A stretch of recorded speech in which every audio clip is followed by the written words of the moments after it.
please welcome to the stage Meg Szabo, Managing Editor, Bloomberg Green and Sustainability Events.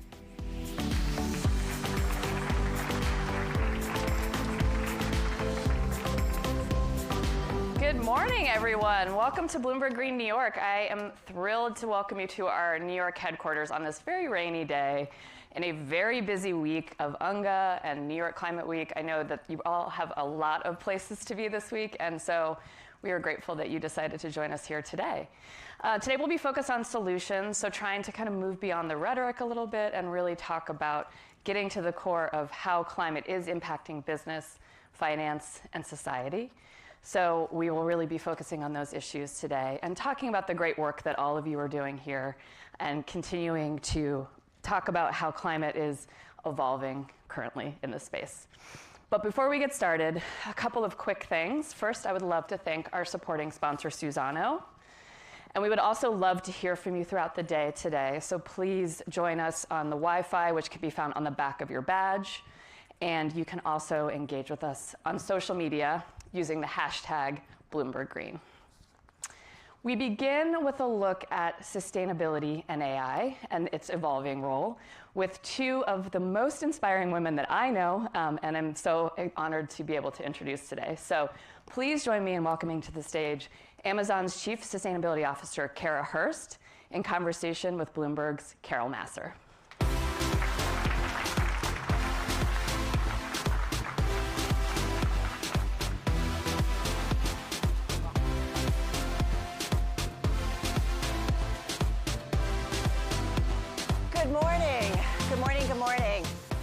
I'm keeping my cell phone near in case President Macron wants to do a question with all of us. Welcome. So happy to be here. So good to be talking with you again. And I want to start off, Kara and I have had a few conversations when it comes to sustainability and the world and all the work that Amazon's doing. I want to start, though, with what has been something we've talked about a lot this week, related to the UN General Assembly and President Trump in his speech, his address. He said climate change is not happening, no more global warming, no more global cooling, predictions were wrong, made by stupid people, green scam, carbon footprint is a hoax. Yet, our president. Here we are, Climate Week, NYC, more than 1,000 events going on this week. You've got speakers from a lot of industries, bankers, elected officials, insurers, experts in the middle of it all. We did a whole event from the global forum that Bloomberg Philanthropies puts on. European officials, everybody was talking about climate change and their initiatives and how they're not changing. Experts are all talking about the work they're doing. And this individual next to me really knows what's going on, has been working in it for a long time, and sees it from a lot of different angles. You're in a company that touches so much of our world. What's the truth? What's the reality when it comes to climate change and what's going on? Wow. And initiative to stop it. Well, thanks for having me here. I think that right now, it's really interesting. This week, this Climate Week, we were just talking about this, seems bigger and busier than ever. There are so many events happening here, and the conversations are solutions-oriented, which is really exciting to see.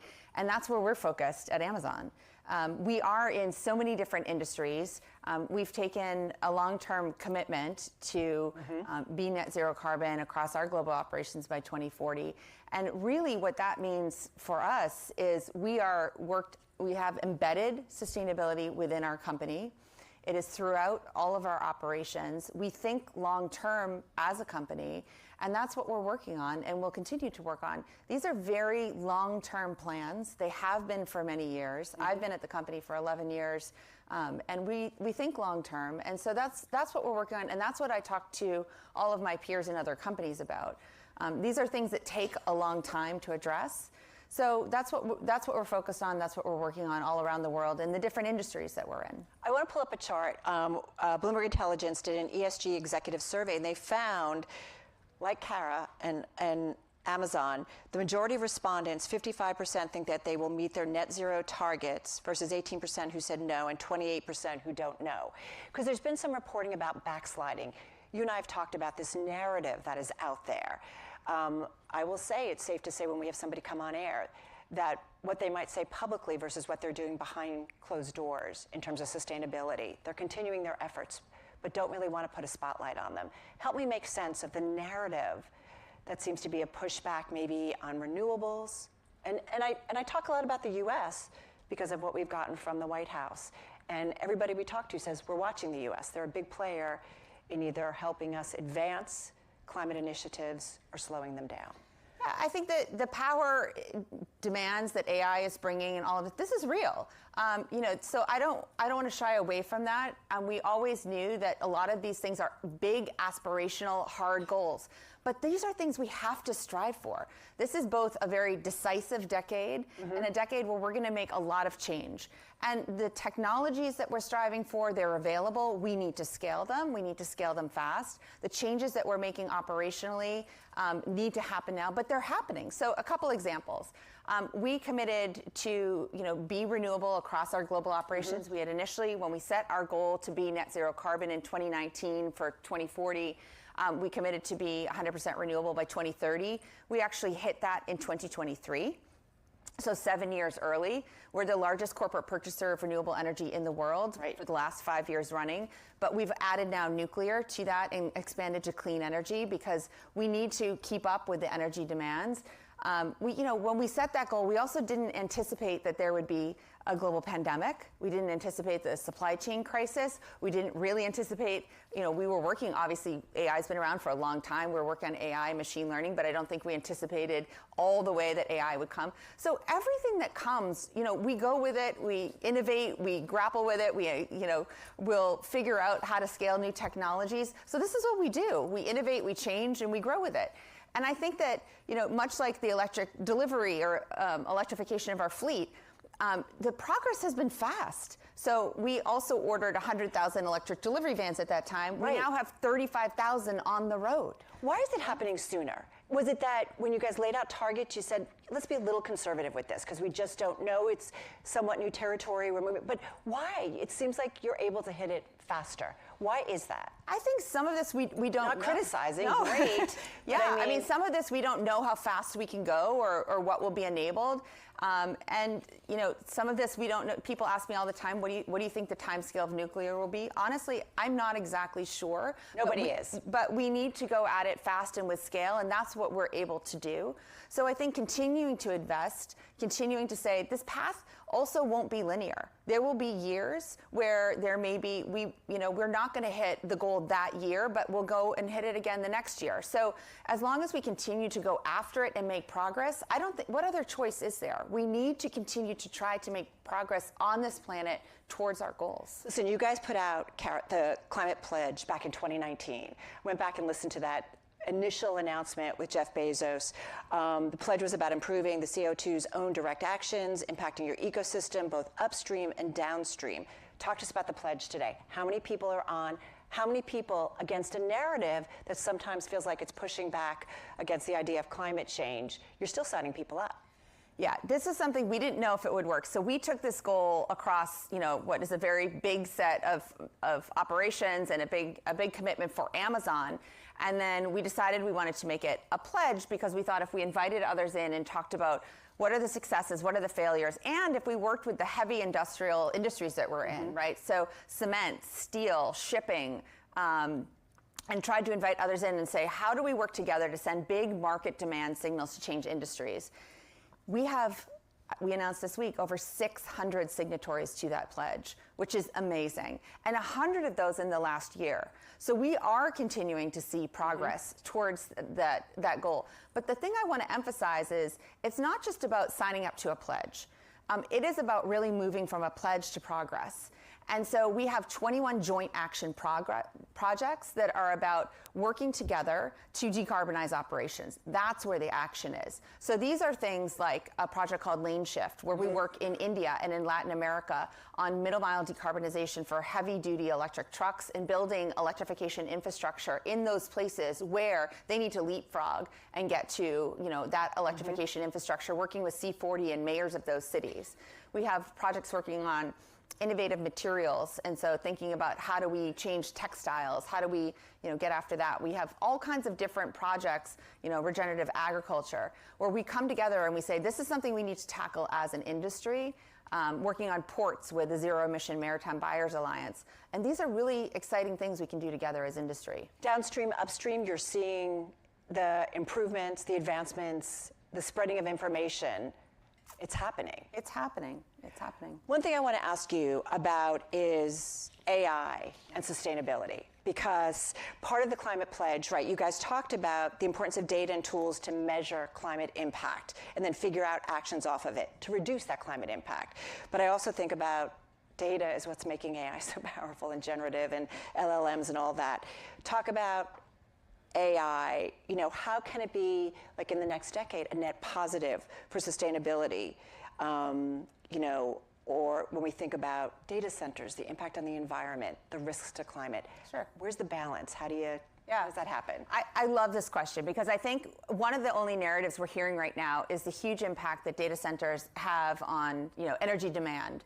And we are building more efficiently, so we're using better materials to build data centers. We have chips like Trinium and Inferentia that are more efficient. We're also really looking at our water use with data centers. We have a goal to be water positive across AWS by 2030. And in India by 2027 across Amazon operations, because that's a water scarce area. Right. So we're really looking at all of the natural resources and environmental issues around, so we think of like a life cycle approach around data centers and energy. I already talked about energy, but around not just how we build, how we utilize data centers and the impact on the environment. But AI itself can absolutely be used also in sustainability and in all of the ways that we work in communities as a tool for good. So a couple of different examples. We have a packaging decision engine that we've been using for a while that helps our employees in our fulfillment centers to make the right decisions around packaging we send to customers. And we've seen changes. I don't know, have all of you, like in terms of goods that come from Amazon, it's definitely changed. Yeah, we've taken the plastic air pillows out of all of our packaging, so you only see paper dunnage in our packaging now. But we're also right-sizing packaging, and we've taken out 4.2 million metric tons of packaging since 2015. That's a lot of packaging out of the system, right, by making decisions with AI about what packaging fits which product. We have another tool that we've had that helps us to make our carbon footprint decisions and gives us good information. We just created a tool internally called Rapid LCA for life cycle assessment decisions. So these are how you create the life cycle assessment of a product. This used to take months and is very costly for a company to do, to assess the life cycle assessment of a product. It now takes minutes. We did 4,000 of these last quarter. These kind of tools save time, money. Our scientists are now able to work on other things.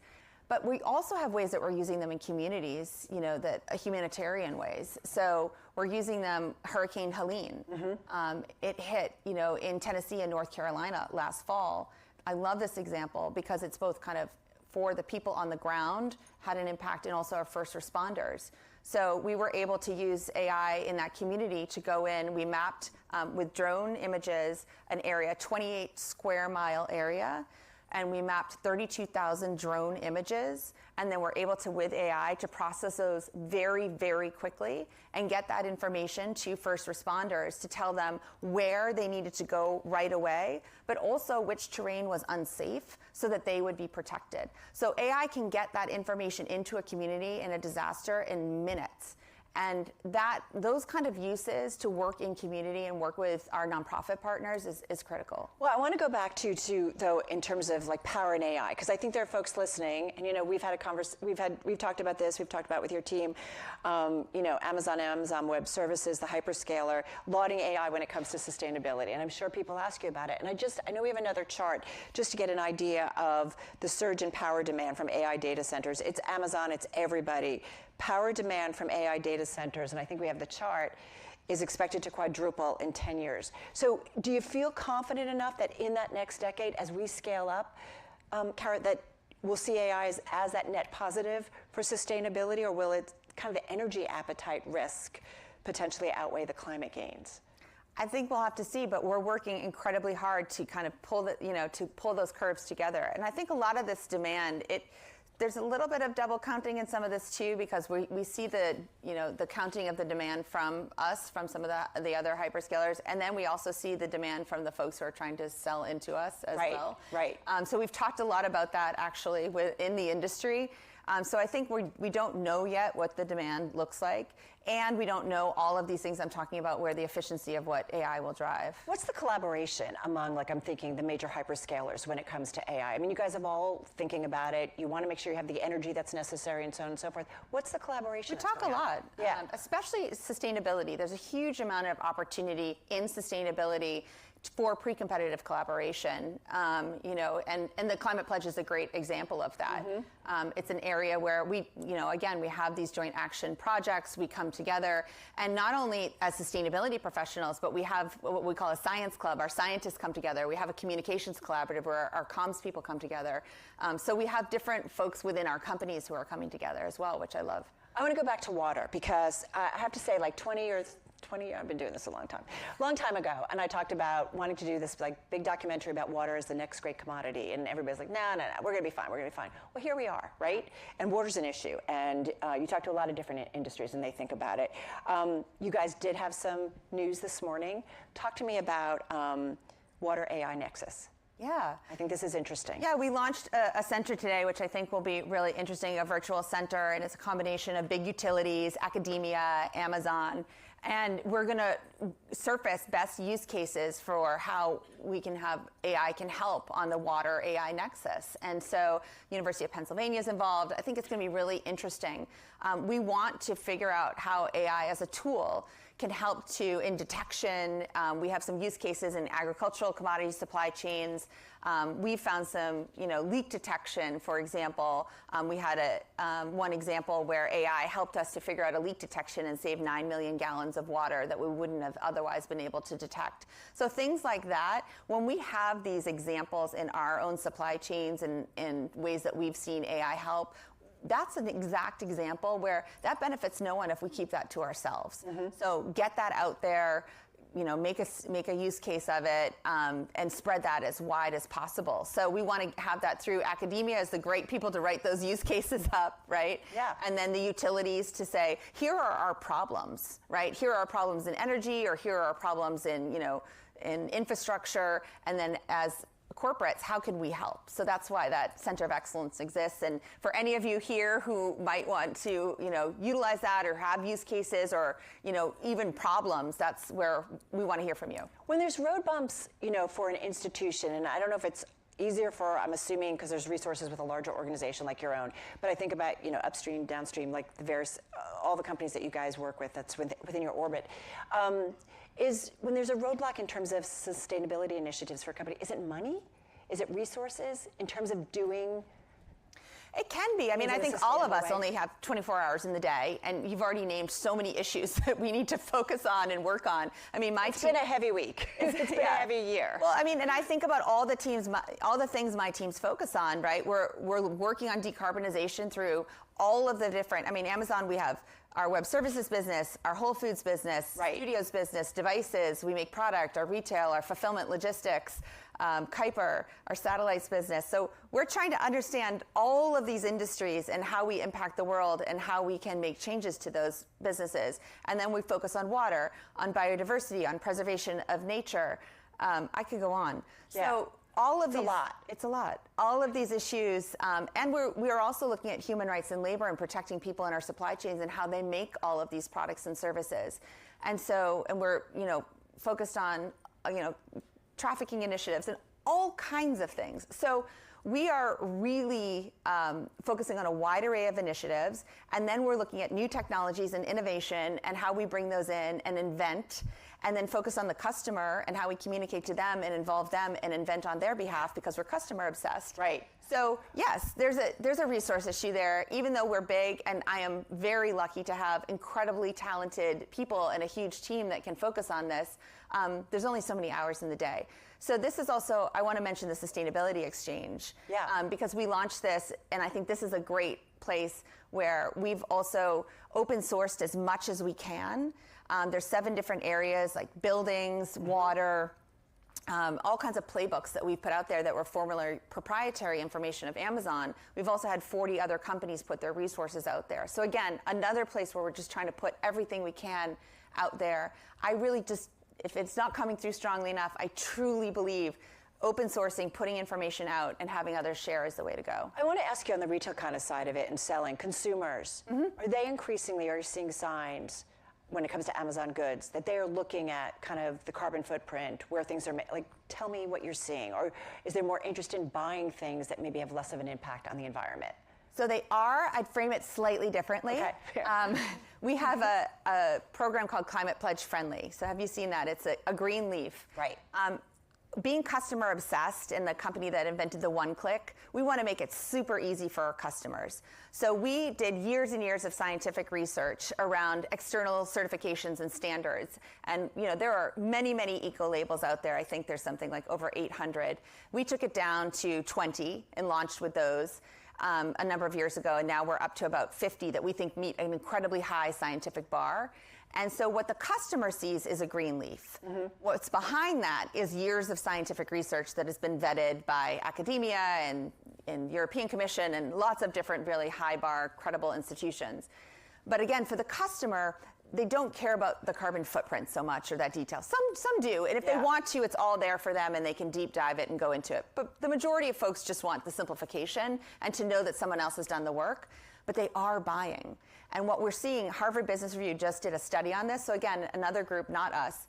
But what we're seeing is there is a 12% lift in gross merchandise sales for those products that have the green leaf. So they're buying more.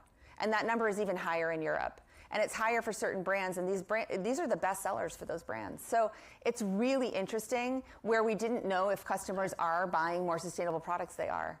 I want to go back to AI and sustainability, friend or foe, and we did a survey. First of all, I want to ask everybody in the room, we've heard Kara talk about kind of what they're doing what you are doing at Amazon when it comes to AI and how it's helping sustainability. Show of hands, AI, friend or foe, friend, when it comes to sustainability. Who thinks it will be helpful? Okay, who thinks it's not going to be? It's going to be more of a foe. Okay, and we actually have a chart that our Bloomberg Intelligence asked sustainability executives about AI being a friend or a foe. 67% of respondents see AI as a friend versus only 8% who see it as a foe. 25% don't know, so they need to do a little talking with ChatGPT. Having said that, I think ChatGPT would say they're a friend. Yeah, I would think harder, then you go. This week that you've spent having conversations, AI and sustainability, or just climate initiatives, is there a big takeaway that you've had? I've actually been surprised at how many rooms I've been in where I've had to raise AI. Interesting. Yeah, because in every meeting I'm in at Amazon, this is what we talk about. And I have been surprised. I've been surprised, and I think it's what you as journalists are all talking about. We are. But I've been surprised at how many sustainability meetings don't start there.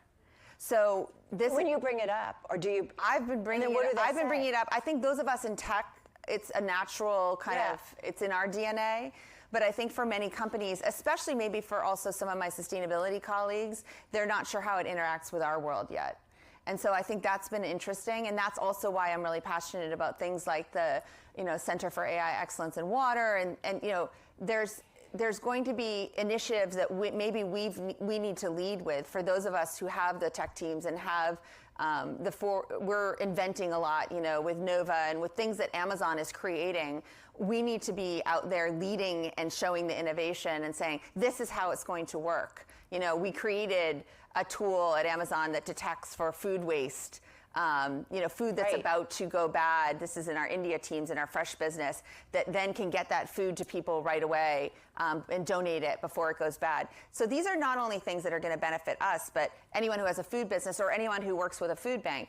So these are things that can benefit humanity. They're things that can benefit us as a business. I've talked about use cases in water. We've talked about things for disaster relief. There are things for packaging. There are things for LCA. I mean, I could go on and on. So there are tons of sustainability use cases, and we are in the early days. So opportunistically, I do want to encourage people to think about it as a friend, and to say this is something as a sustainability team, if you're not already ingesting and thinking about, that's something you should do right away. And a lot of conversations still in sustainability center around the transparency of data and regulatory, and I think sustainability is going to be a huge unlock for harmonization and interoperability of data. To wrap up, I want to ask you, because it does feel like sometimes we're in a world where some things are moving backwards. What are you excited about? The next solution, that you are focusing on when it comes to sustainability, you and your team. Like, what is it that you're... I am really excited about some of what we're doing in water. I think that issue is rising in importance around the world, and there's so much that we can do on water replenishment projects and working in community and learning there and with AI. So that's one area. And preservation of nature, I think, will be a big theme at the COP this year. And so a lot of what we're doing there and sharing solutions. Anything has changed in the last year, in your view, about what's going on in terms of what you're able to do and get done? We're full steam. Beyond that, there's not enough hours in a day. Yeah, no, we're full steam ahead, and I think it's just I'm really excited about actually how we've been able to operationalize it at Amazon, and how the teams, have really ingested it and made it part of their business planning. So it's been great to see. All right, we're going to leave it on that. Kara, thank you so much. Thank you, everybody. Thank you,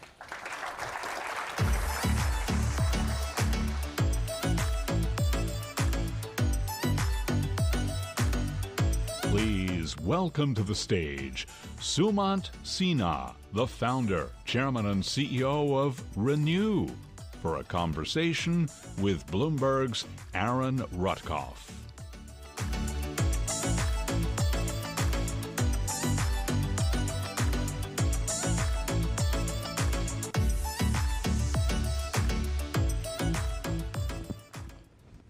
Hello, everybody. Sumant, thank you for being here with us at Climate Week, and thank you everyone in the audience for being here for our first ever Bloomberg Green Climate Week event.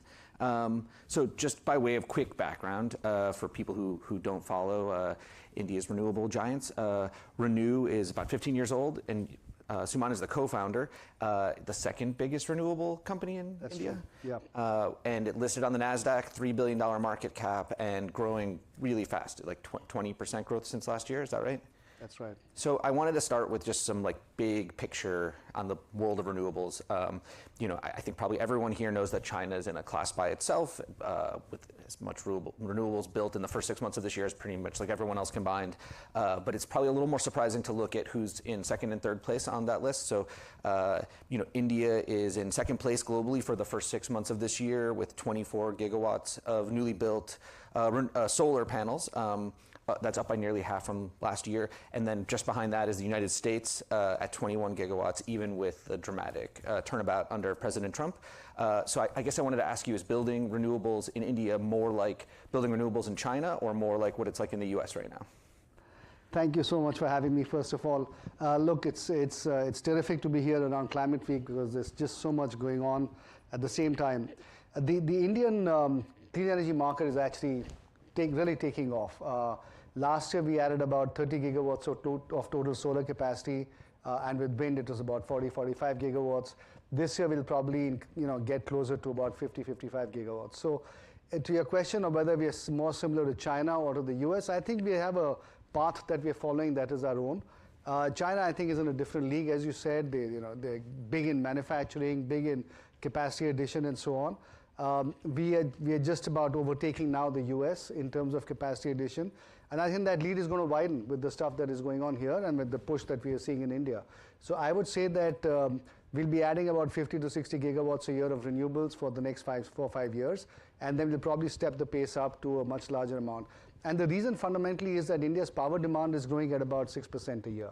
And just to meet that demand growth, we need to add about 70 to 80 gigawatts of new renewables if all that demand had to be met by renewables right now. And of course, we can only go at a certain pace at this point. And so therefore, we also need some capacity addition from other sources beyond renewables. So in the US, the story of the growth for electricity demand is all about AI data centers. Is it different in India? What's the source of the growth in India right now? It's fundamentally very different in India. So just to give you some numbers, the US's total consumption is about 4 trillion units. India's is about 1.8 trillion units right now. But the US over the next 5 to 7 years is going to add another 1 trillion units of new demand, primarily driven by data centers. India is going to add a little bit more than that, but not driven by data centers, more driven by industrial demand, by consumer demand, by a lot of cooling demand and so on, and some small amount of data center demand. but the growth is going to be the same in absolute terms, but the nature of the demand is going to be fundamentally different. I mean, it's also worth noting, of course, that the population size in India is far, far larger. So all that energy use in the U.S. is on a population that's, what, like a third of India's population or something like that. So you're really seeing the demand in India in industrial capacity and in end use by, by homes and people. Yeah, absolutely. I think, look, the reality is India's per capita income is about $3,000 a head compared to the US's $80,000. So we're really tiny on a per capita GDP basis. Of course, our population is about 4 times that of the US's. But just given our per capita consumption of electricity, it's going to grow quite dramatically over the next several years. So my expectation is that over the next 10 to 15 years, India is going to add much more, not just power demand, but overall energy demand than any other country in the world. I mean, India is seen as a bellwether for the climate in general, as a sort of giant representative of developing country pathways. And I mean, there's a sort of dictum like where India goes, that's sort of where global climate goals will go. The last climate goal that India set had a goal of reaching 500 gigawatts of renewables by 2030. And as you said, the country's picking up the pace quite a bit on that goal. As the CEO of one of the biggest renewable companies, what changed in the 15 years that you've been running Renew to sort of enable that faster build out? Look, I think several things have changed. Number one, when we started off 15 years ago, at that time solar was costing about 20 cents a unit. Today solar costs about 2.5 cents a unit. Wind costs about 4 to 4.5 cents a unit. Coal, which is the alternative in India, costs about 5 to 6 cents a unit. So from a pure commercial standpoint, both wind and solar are far cheaper than any other source of new electricity coming onto the grid. So I think that's really meant that there is this strong push that is there behind renewables. The second is India took a fundamentally different position on its climate change aspirations. I think India's position till about 2014 had been that, look, we didn't cause the climate change problem. We didn't cause carbon emissions to happen. So don't look to us to find solutions. But I think in 2014, Prime Minister Modi fundamentally took a different view. And that view was that, look, irrespective of who caused the problem, we need to be part of the solution because we're going to be impacted more than a lot of other countries will be. And we started pushing clean energy at that time. And in 2019, at the UNGA session in September, the Prime Minister set a target of getting to 500 gigawatts of renewables by 2030, which essentially meant that about 30 to 35% of all power generation had to come from renewable sources. Now, the interesting thing is that 500 gigawatts by 2030 is target number one. But if you look at India's slightly longer range plan of 2047, which is about 22 years away, as part of that plan, we have to add about 1,800 gigawatts of new renewable energy capacity in the next 22 years, which means that even beyond 2030, we have to keep going at the rate of at least 100 gigawatts a year every year in wind and solar capacity additions. And that is just to meet basic incremental power demand growth. We won't even start eating into the current legacy systems of coal-based power and so on. And to give you a sense, and this is my favorite stat, today the total amount of installed power generating capacity in the US is about 1,000 gigawatts.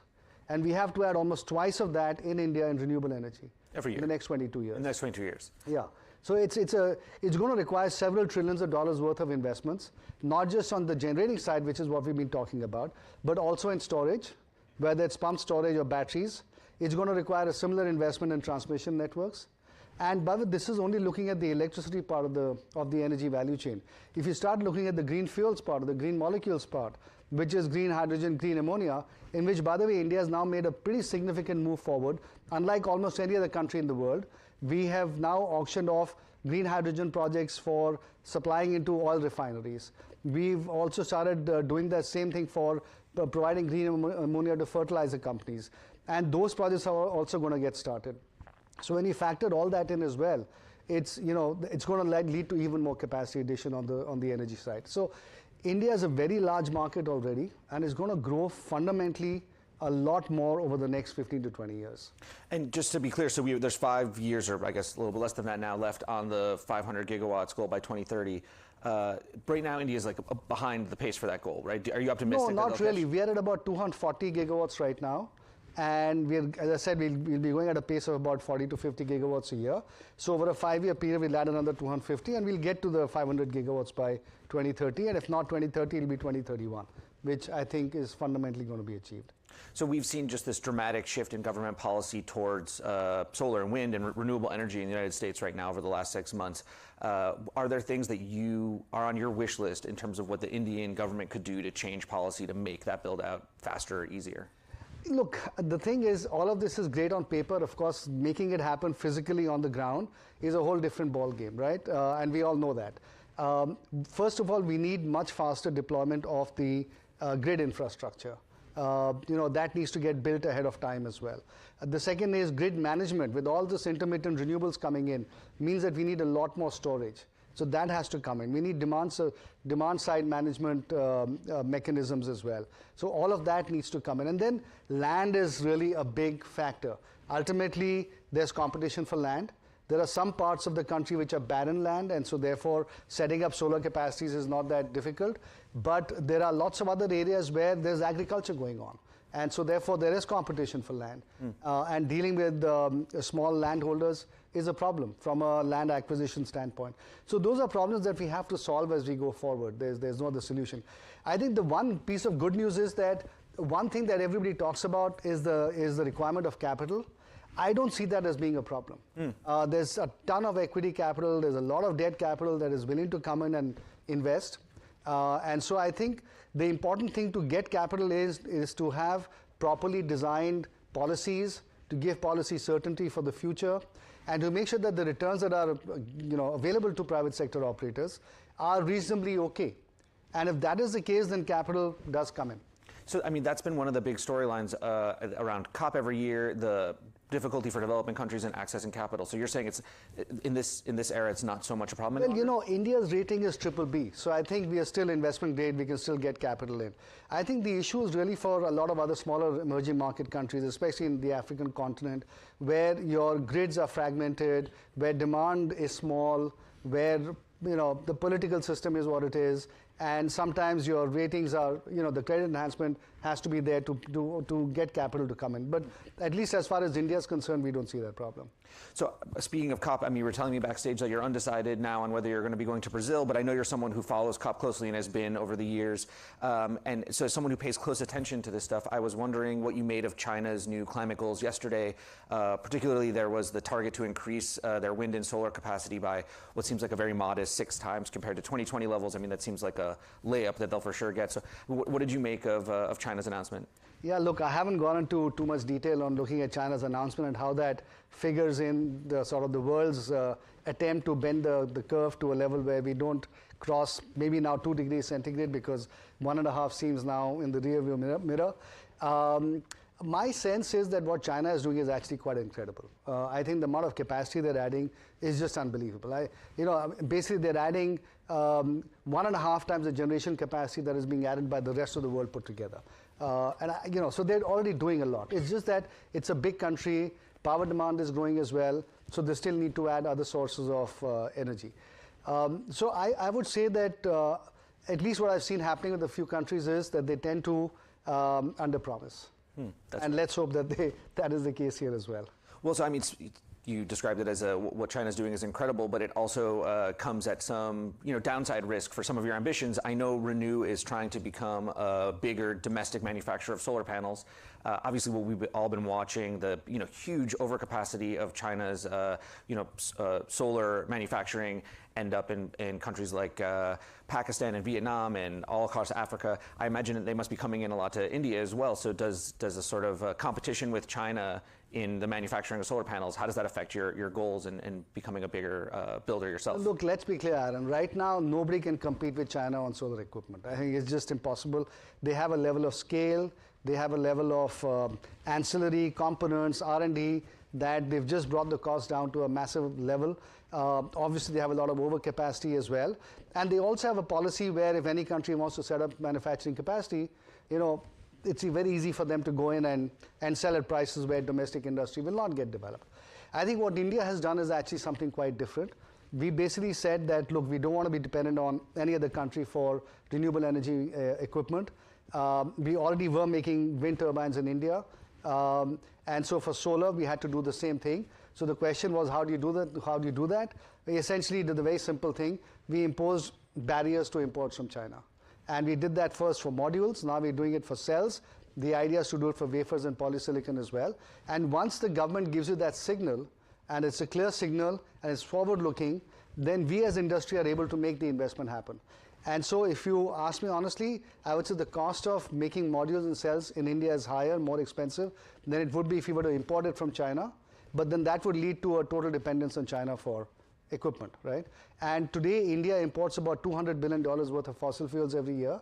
We don't want to have that dependence on China now, shifting from the fossil fuel countries to China for other energy imports. And so I think India has taken the strategic view that we want to do it ourselves. Energy security is very important, and I think a lot of countries think that way now. And so that's why we're making solar equipment now in India. Over time, I'm sure we'll be able to get the cost to come down. But are we going to be able to compete with the Chinese in markets that do not prevent their imports? I don't think so, not for the foreseeable future. We have to wait and see what happens in the US. Because the US is the other big market there that was preventing imports of Chinese modules. But, let's see how the tariff situation plays out here. My colleagues at Bloomberg Green did a story earlier this week in which they followed some American and European venture capitalists around China, and they were basically looking at things that they would not invest in because of how dominant China already is. I mean, in your ambitions to become a domestic manufacturer of solar panels, you're not looking at the export market in that because of China's dominance? That would just be for domestic use? No, look, we'd love to look at exports as well because we have sufficient capacity now. But as I said, it's hard to compete with the Chinese. So we can only compete in markets which do not want to import only from China and are looking for some diversification beyond China. And I think, look, from an overall world clean energy dependent standpoint, that's not a bad thing to have another country also that makes equipment. So you're here in the U.S. and Renew is listed on the NASDAQ. This year at Climate Week is probably feeling a bit different in terms of the overall vibe than in the past. The U.S. government is very loudly turning its back on renewables. There was Trump's speech at the UN yesterday. Are you finding it more difficult in this environment to sell U.S. investors on solar and wind projects in India? I mean, you said you're not having problem accessing capital, but in terms of stock market investors, is it a more difficult story in this context? I would say not really, simply because I think the investors are pretty savvy. They're able to make out the differences in strategy, policy, support between what's happening here in the US and what's happening in markets like India, which are in fact still very solidly pushing the growth of renewables in our country. And as I said, most of the capacity growth in the electricity sector is happening out of renewables. There is the whole green hydrogen, green ammonia story. There's the B2B market. And at some point, data centers are going to come to India as well. And that is going to be another driver. So, look, I think the whole environment in India is vastly different from the environment here. And I think investors understand that. Now, on data centers, you said that boom has not yet come to India, but I know that part of Renew's business includes selling carbon credits to Microsoft and Amazon, where they purchase the sort of green attributes of the energy that you generate. Is that part of their data center ambitions, that the purchase of those credits? How does that work? Look, I think you'll have to ask them, obviously, but I think the way they're looking at it is, of course, that they need to offset their global carbon footprint. They're happy to buy the actual power to the extent that they can use it, but to the extent that they can't actually use the power, they are also happy to buy carbon credits from people like us. Now, that is not the same thing as demand for data centers. I think demand for data centers is going to drive actual power requirement. And in that context, we'll have to figure out how do we actually help them get clean energy for these massive data centers.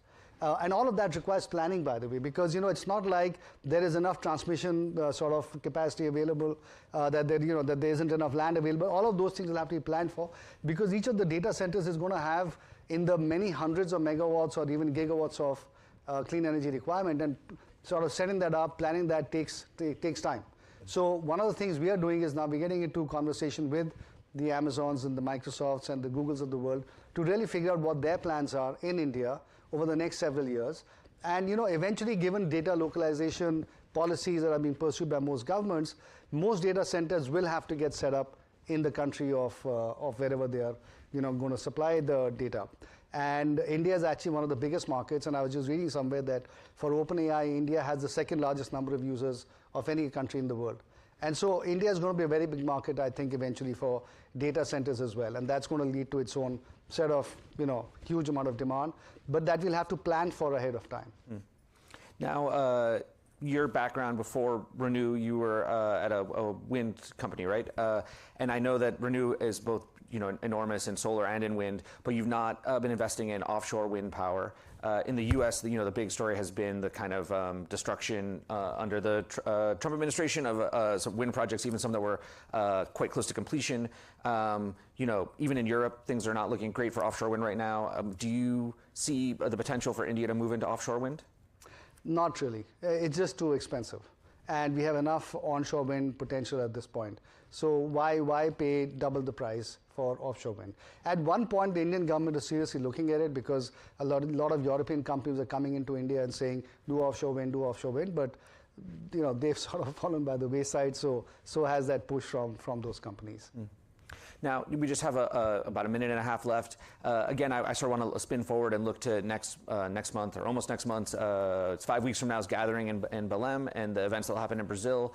Regardless of whether or not you're going to attend, I'm curious what you're watching for and sort of what your expectations are from India. India's on the list of countries like the Europeans that haven't put forward a new NDC, a new climate goal like China did yesterday.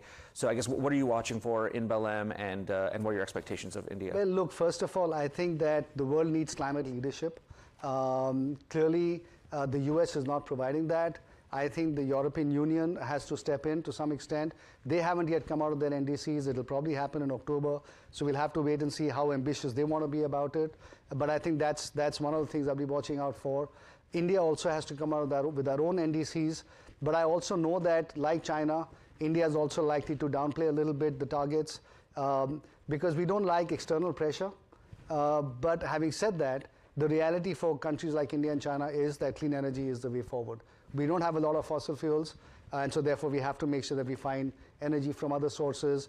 And given the whole issue of energy security, energy affordability, there's no better solution than renewables. And I think these countries understand that. And so irrespective of the targets that we set, you also have to look at the actions that is happening in these countries. And that action really is pointing us in a pretty positive direction as well.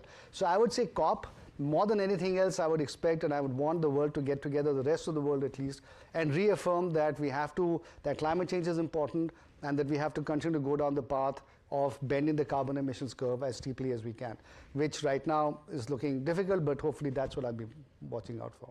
Sumant, thank you so much for being here with us. Thank you. Thank you.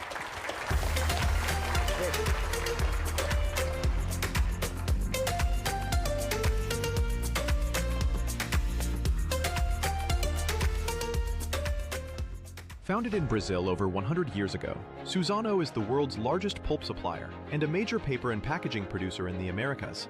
Bringing together innovation and sustainability, we grow trees and transform these renewable resources into products that are used to make items that reach more than 2 billion people, including tissue, toilet paper, and packaging.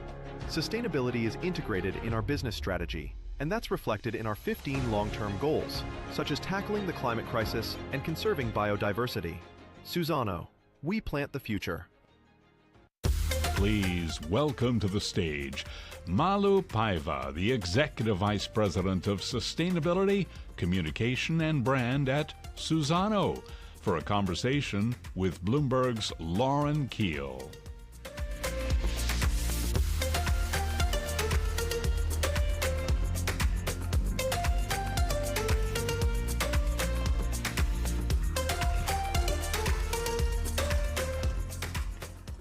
Good morning, everyone. Malu, so good to be on stage with you this morning. Good morning, everybody. I knew Suzano was a big business and may not be as familiar to people in the US as it is to everyone in Brazil, where it is one of the biggest companies. But in doing my research for this interview, I got a sense really of how big. So I want to translate this for some of you who may not be as familiar with them as a company. You all are responsible for an area of land in Brazil that is the size of the US state of Massachusetts. That's huge. You produce the pulp that makes about 1/5 of the tissue that we use here in the United States. So just give you all a sense of the scale that we're talking about today. So Malu, what does corporate sustainability look like when you're operating on that large of a scale? Okay. Well, we are a 100-years-old company. The world, let's say, largest supplier of bio-based raw materials.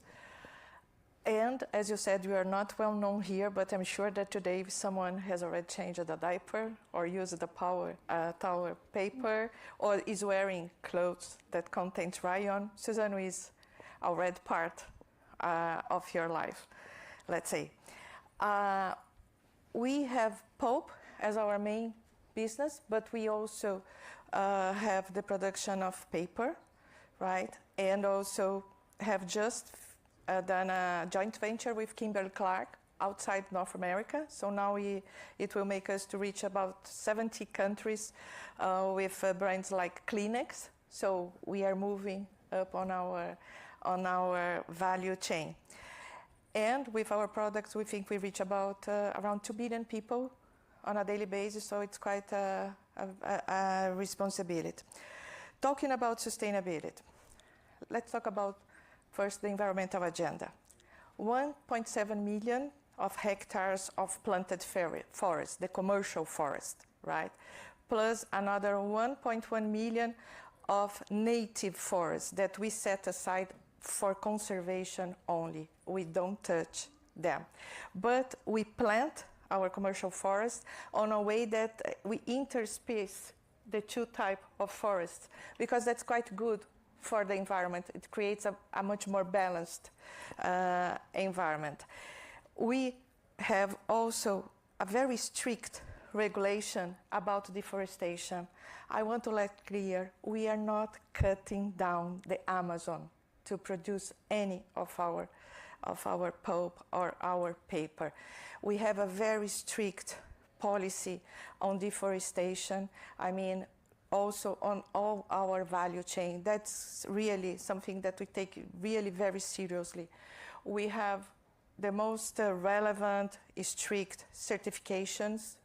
We follow all the regulations. So for us to keep the forest on a good shape, it's very, very important, right? We depend on nature.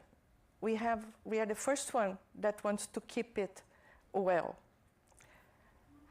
Let's talk a little bit about our social agenda. With 2.8 million hectares, we are in touch with something around 1,600 communities, local, traditional, indigenous community. We have a history, a journey of building up a relationship that was not always as it is today, based on cooperation, We operate in very vulnerable and challenging areas in Brazil. In these areas, often the public power has a very little reach, very low education, a lack of basic infrastructure, a lot of poverty and environmental challenges. So it took us some time to understand what is our responsibility, how to play our role in this type of context. And we learned through dialogue, an extensive exercise of dialogue. We learned through engagement that we should be building up our social strategy, our strategy for the territory, together with other actors of the territory, being representatives of the communities, other business, government, NGOs. We have a lot of partnership in our days. We don't do anything alone. We would not be successful. We would not be helpful to anybody if we would be doing things by ourselves. We need to know how to build a competency mosaic, look for the right partner. So we have been involving this relationship in order to build a more resilient territory, a territory that can face any type of challenge. That's going to be good, better for the local community, for the people. A more resilient territory means a better standard of life. And that's going to be good for us as well. Because if they have a better standard of life, it means less risky for me. In the past, when we were not I think, mature as we are today, we used to have our mills entrance being blocked by indigenous people, our railway being blocked by local community. So when you build a partnership, when you are part of their development, it's also good for the company. The investments that you made make yourself less risky. In our day, I have less invasion, I have less fires being set. Actually, they help us to protect our assets, let's say. And since 2020, we have been working towards poverty alleviation.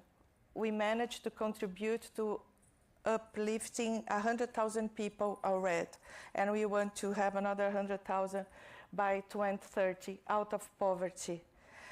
And we did that through entrepreneurship type of programs, you know, based on their vocal talents, what they want to do. So the combination of the social and the environmental agenda is quite important. If you want to keep a forest, you know, healthy and alive, you do need to think about the people that lives out of this forest or live near by this forest. But there are other two things that I think is important to mention when we think about sustainability. I call myself a biodegradable professional. I think I have a mission to accomplish. My mission is to make sure that every decision that Suzano makes, from the strategic one to the operational one, from the small to the biggest one, that it has the sustainability, the environmental and the social criteria embedded on it. It has the impact, the positive and the negative impact being identified and addressed. At the day it happens, they don't need me. You know, I can biodegrade myself. They can live, you know, being a responsible company, because then everybody will have sustainability as part of their role and not a team taking care of it. So that's one of the other pillars, because then the way you do that, you have to have a company doing that and not a team doing that. So we are very engaging internally. And the other one is about transparency. I think that transparency plays a huge role when you are talking about sustainability. It's about sharing, you know, your concerns, your failures, your challenges, and not only your success. I always say, you know, you have these reports, sustainability reports. I always say, do anybody believe that a company has 365 days of success? You know, you always have. Right. You want to be honest. Yes. Let's be honest. Let's share, because then you can really make a progress. And the progress is about trust as well. We need the trust of the people to really be effective. Sure. Another thing I think that's impacting everyone here, regardless of where you're from or what community you're in, you're seeing the physical risks of climate change now. It's not theoretical. We're actually seeing how that's impacting infrastructure, I'm sure impacting your business. So I'm curious, how are you thinking about climate adaptation in your business planning? Oh, climate change is not a risk for us. Climate change is a reality, okay? We are having much more droughts. Droughts, yes. Droughts, sorry about me. Droughts and floods. When you have the eucalyptus cycle, it's about 7 years, okay? When you have many droughts during the 7 years, you won't be harvesting. You are not going to get the pulp that you expect from this area. So you need more area to get to the amount of pulp that you expect. So you need more area, you know, you use more equipment, you need more people, you need more transport. So for us, that's quite a critical, really critical issue. And that's why we invest a lot. We are quite a science-based type of company. We have a very strong R&D team working on the development of trees that can face climate change. You know, all these new conditions, more or less rain, whatever, they are working on it, thinking about the raining and thinking also about all the pests, diseases that comes together.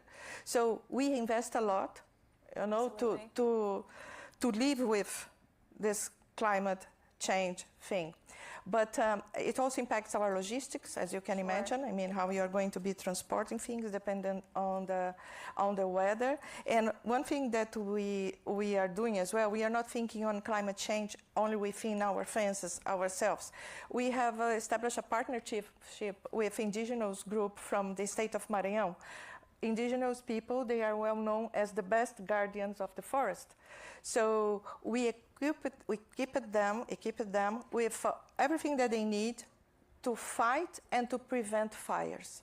Okay, so working with the people that lives on the forest, plus a lot of investment in technology. You know, how can you detect a smoke very far, and in the very much beginning, we did that on such a way, on both sides, on the social and environmental side, that last year it was a record year of fires in Brazil. And we managed to have 60% less fires than 2023.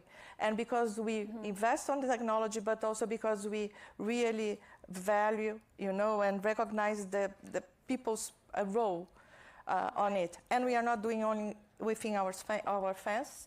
We committed ourselves thinking about how to fight climate change, to create 3 corridors, a corridor in the ecological corridors, in the Amazon biome, in the Cerrado biome, in the Atlantic forest biome. We will be connecting 500,000 fragments of native forest within these 3 biomes by 2030. We are already something around 150,000 hectares done. And the idea, we are doing that together with the local and the indigenous and the traditional communities. They are the ones being hired to work on the project. They are the ones that are taking care of the nursery, because it will make their own environment much more resilient if they have the forest back, and they are already getting some social benefits from the program. Fantastic. We're out of time, but being on stage with a Brazilian only a couple weeks from COP, I have to ask you, can you give us one thing that you're looking forward to, or one piece of advice for everyone who's heading to Belém? This COP is about action. It's not about setting commitments or talking about, you know, how you're going to. It's about action. So what I tell you, come to Brazil. We need all the voices there to make sure that we have representatives from all the different parts. Let's get the money that we need. Let's get the finance that we need. Let's make sure that we are going to measure those progress. But think also that it's a nice place to be. A lot of good food, a lot of good fruits in there. A lot of is being said about Belém, how it's going to be. It's not São Paulo. It's not Rio de Janeiro. But it's a city that every year receives 2 million people for a religious party. I was there. It's a life experience. Okay, it's a life experience, and it's nice. Okay, well, I will be there. We'll see you there soon. Malu, thank you so much. Thank you, everyone.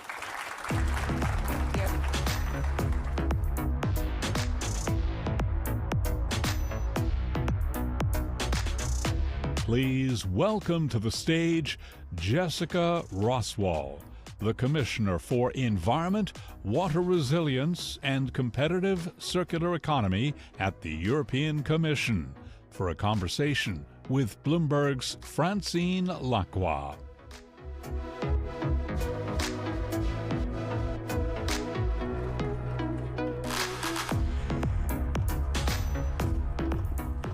Commissioner, welcome to New York. There's a lot going on this week.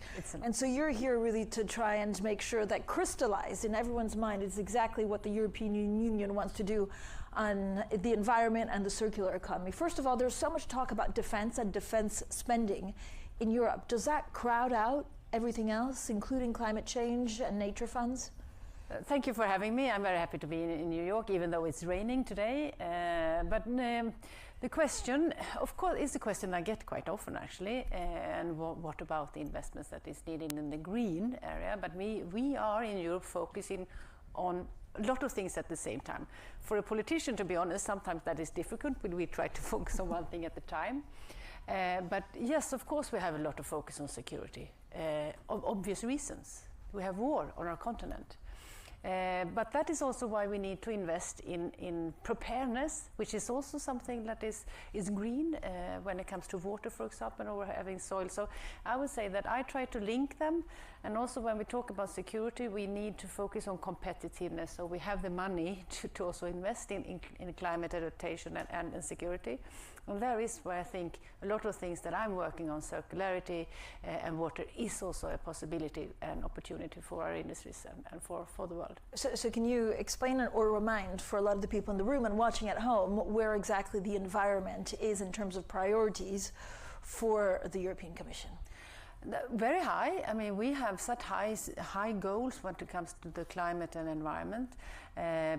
So we are on track on working on towards that. The last mandate, the Commission put forward the Green Deal, which now we are working on. We call it a clean industrial deal. For me, it's green and clean is very much linked. But why we do this is because we need to do it, but also about our own competitiveness and our own growth. So the Green Deal is a growth strategy that we are focusing on. So for me, I have a lot of job, and I really like what I'm doing, and I think that I'm doing this, of course, because I believe in it, and also because I'm doing this for the future, for all of us. Commissioner, the EU is also facing quite a lot of pushback, including from the US, to mandatory climate transition plans. What can you tell us in terms of, the companies that are involved, the conversations that you're having with investors, and where that ends up?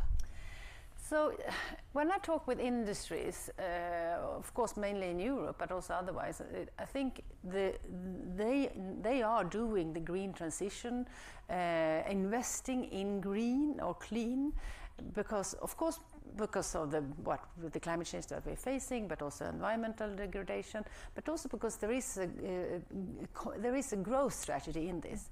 They do, of course, for industries wherever they are in the world, they do things because they want to make more money, right? So, and the thing that I hear is now there is not the possibility to go back. It's the only one way forward, and that is the future, and that is green.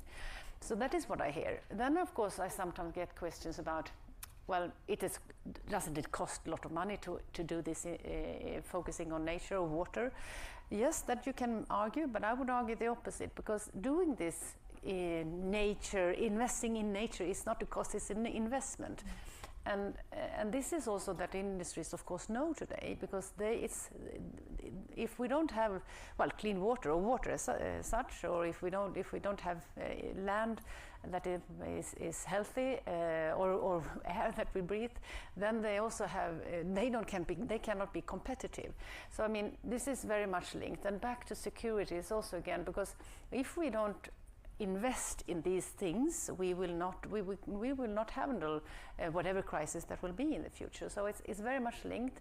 But I think sometimes I have to struggle or talk a lot about it, because we need to raise the awareness on how much that is on stake. Just one figure from Europe that I sometimes go back to it, because for me, when I first heard it, was quite amazing. Well, sad, I don't know. From the Eurozone, 75% of the corporate loans that is within the Eurozone is dependent on at least one ecosystem, which means, of course, it's not a good to do. It's something that we need to do, and that's not only me saying this. It's investors, insurance companies, and so forth. So it's linked. How do you think of regulation and framework? So we know, for example, that the EU is rewriting some of the sustainable finance framework to address concerns that it's hurting, competitiveness. Some say it's going too far, some saying it's not going enough. Like, conceptually, what's the right way to calibrate it? But that's very true. I mean, the Commission is focusing on simplification of many good reasons, but while also keeping the high environmental and climate goals.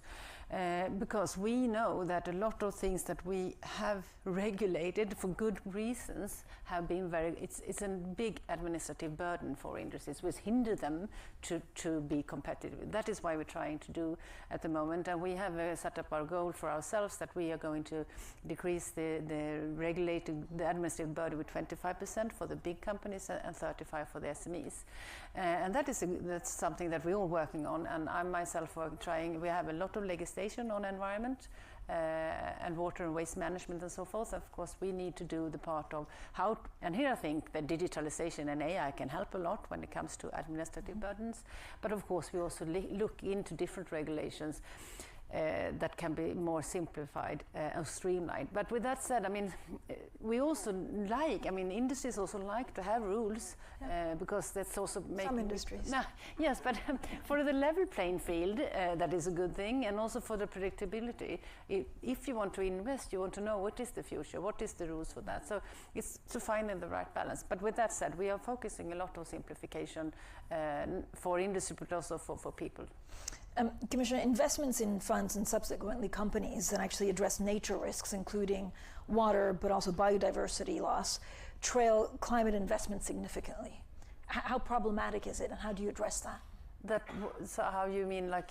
So that people focus a lot on climate, but actually less on biodiversity and water, and that's at every level, including some of the investors. No, but as I said, it's linked. It's not one side, or you can just choose. You have to do both, and we are focusing a lot of on investment. But with that said, I must say, public money in investment in nature will never be enough. To be honest, that we know. So that's why we're also looking on other innovative solutions when it comes to invest in nature. We're working with different banks and private and public cooperation, of course, but also on nature credits. That's something that I use that, and my president for 1.5 years maybe ago said in a speech that we need to put nature on the balance sheet, and that I use very often because that is correct. That is what we need to do. But it's not that easy, of course, because how can you do the methodology to actually know that it's investment in nature, not just something else. So that is what we are working on. But here again, I feel that it's a lot of interest in this because. Well, back to water again. Sorry to go back there, because we have droughts, we have floods, and that costs a lot of money. Of course, it is also devastating for people. And also we know that will become more and more common. It will be more lengthy periods of drought. That is very hard for example, energy production or AI or data centers and so forth. So we need to do this. And the cost of doing nothing is getting bigger and bigger. So that is also a little bit back to awareness. But so I think we are investigating new alternatives, but investing in nature is something that we need to do. I was going to ask you actually about data centers, because they're the next thing that we need to think about. Is it important to, I don't know if it's through regulation, but just not put them in places where there's water scarcity? No, I mean, I think you need to have that in mind when you put new plants, big plants on different places. That I think is also already doing so, and I think they are very aware of that it would be a problem if there is water scarcity in the place that the plant is present. But again, I think here you must see AI as an opportunity, but of course there are risks. But I think again, I mean, I'm not an expert, of course, but I think that you can use AI to see what is the best location for this, for example. Also maybe also shorten some rules and maybe also make things faster when it comes to permitting and so forth. But yes, data centers takes a lot of energy, of course, but also a lot of water. And I know good examples where they also use water over and over again. I think that is one thing. And here again, I think the techniques are there, and also a lot of opportunities for water sector as such. And in Europe especially, we have a lot of new techniques and new innovations when it comes to water. So I think here is an opportunity, not only sometimes as you started with only a cost. It's something that actually can grow and make new jobs. But data centers is a possibility and a challenge. What's the rationale for the EU actually making a circular economy, and what does that look like? So the circular economy, I have it in my title of many reasons because it's really important. It's for us it's important. I will maybe start we have talked about circularity for a long time. The first regulation we had in Europe is from the 70s, and everybody who I talk with likes circularity. But we don't really get there. We don't get the economics really right. And why is this important? We have it, as I a little bit talked about earlier, the Clean Industrial Deal, the Competitiveness Compass. We have other action plans for automotive industry, for metal and steel and so forth. And circularity is important because today both because we need a lot of materials for the security in the defense industry, the green transition and the digitalization. So here circular, and we are very dependent, like others, from other regions. We are totally dependent when it comes to critical raw materials, but also for other materials that we need, like cement and others. So this is why one thing that is important, but it's also about our nature, because we also need to be more careful on how we use our resources and be more efficient. And also costly, because so it's a lot of reasons why we do this. And again, I think that our industries can be more competitive if they are more circular. I was going to ask you, how can you make sure, or can you make sure that actually prices, from recycled materials are at least competitive with virgin materials? That is a really good question, but unfortunately today is not the case. In a lot of materials it's cheaper to buy the virgin materials, and of course that is something that we struggle with, and it's different if you talk with plastic or metals or critical raw materials. It's a little bit different from different or textiles. I think that we know that we have the technique. We need to scale things up, but I think there's a lot of things that we can learn from each other here also. But yes, that is a challenge that I see, and I suppose that is one of the reasons that we really have not gone circular yet. But I think the time is now, because we cannot continue with being this dependent that we know that has been harmful for us. What can you tell us about deforestation? I mean, this is the thing, there's so much to do in everyone, right? When you look at the deforestation bill, some of the smaller companies say, like, look, it's really burdensome on them. So what are the conversations that you're having? Very many. But I imagine. Yes. But we have to start with that deforestation is a huge challenge in the world today, and it's continuing. So that was the reason why the EU put forward the deforestation regulation for 3-4 years ago. So that is the objective is very clear, and everybody is very committed to that. With that said, we know that it has been some struggle from a lot of third countries also on to how to address. But I also the work has been ongoing for a long time now. So and we of course, as again back to the simplification, we are trying also to simplify the regulation as it is, which we have had a lot of progress during the spring, I would say. But the other day I announced that we also have some challenges with the IT system. That means that we need also to take this time to also see if we need more time to also have it implemented fully.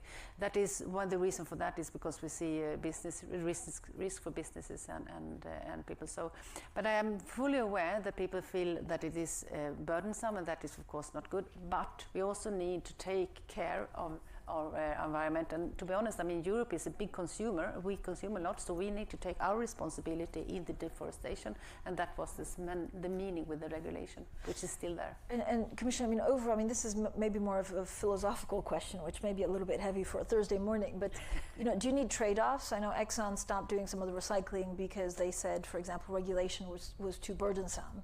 Is it better that companies do the regulation, do good without too much regulation? Or is it better to do it right? I mean, I don't agree with the trade-off. That's not how I think it. I mean, as I said, the industry that I meet, they want to be sustainable in a lot of areas. And as I said, of course, they do this to make money, and also, so of course, regulation cannot be too burdensome. But back to the recycling, we need also from a European perspective see how can we secure that we have a recycle industry within Europe. And that is why, next year I'm putting forward a new Circular Economy Act, and that is a question that I think a lot about. How can we secure that? And of course, one of the things that me as a policymaker can elaborate with is, for example, public procurement.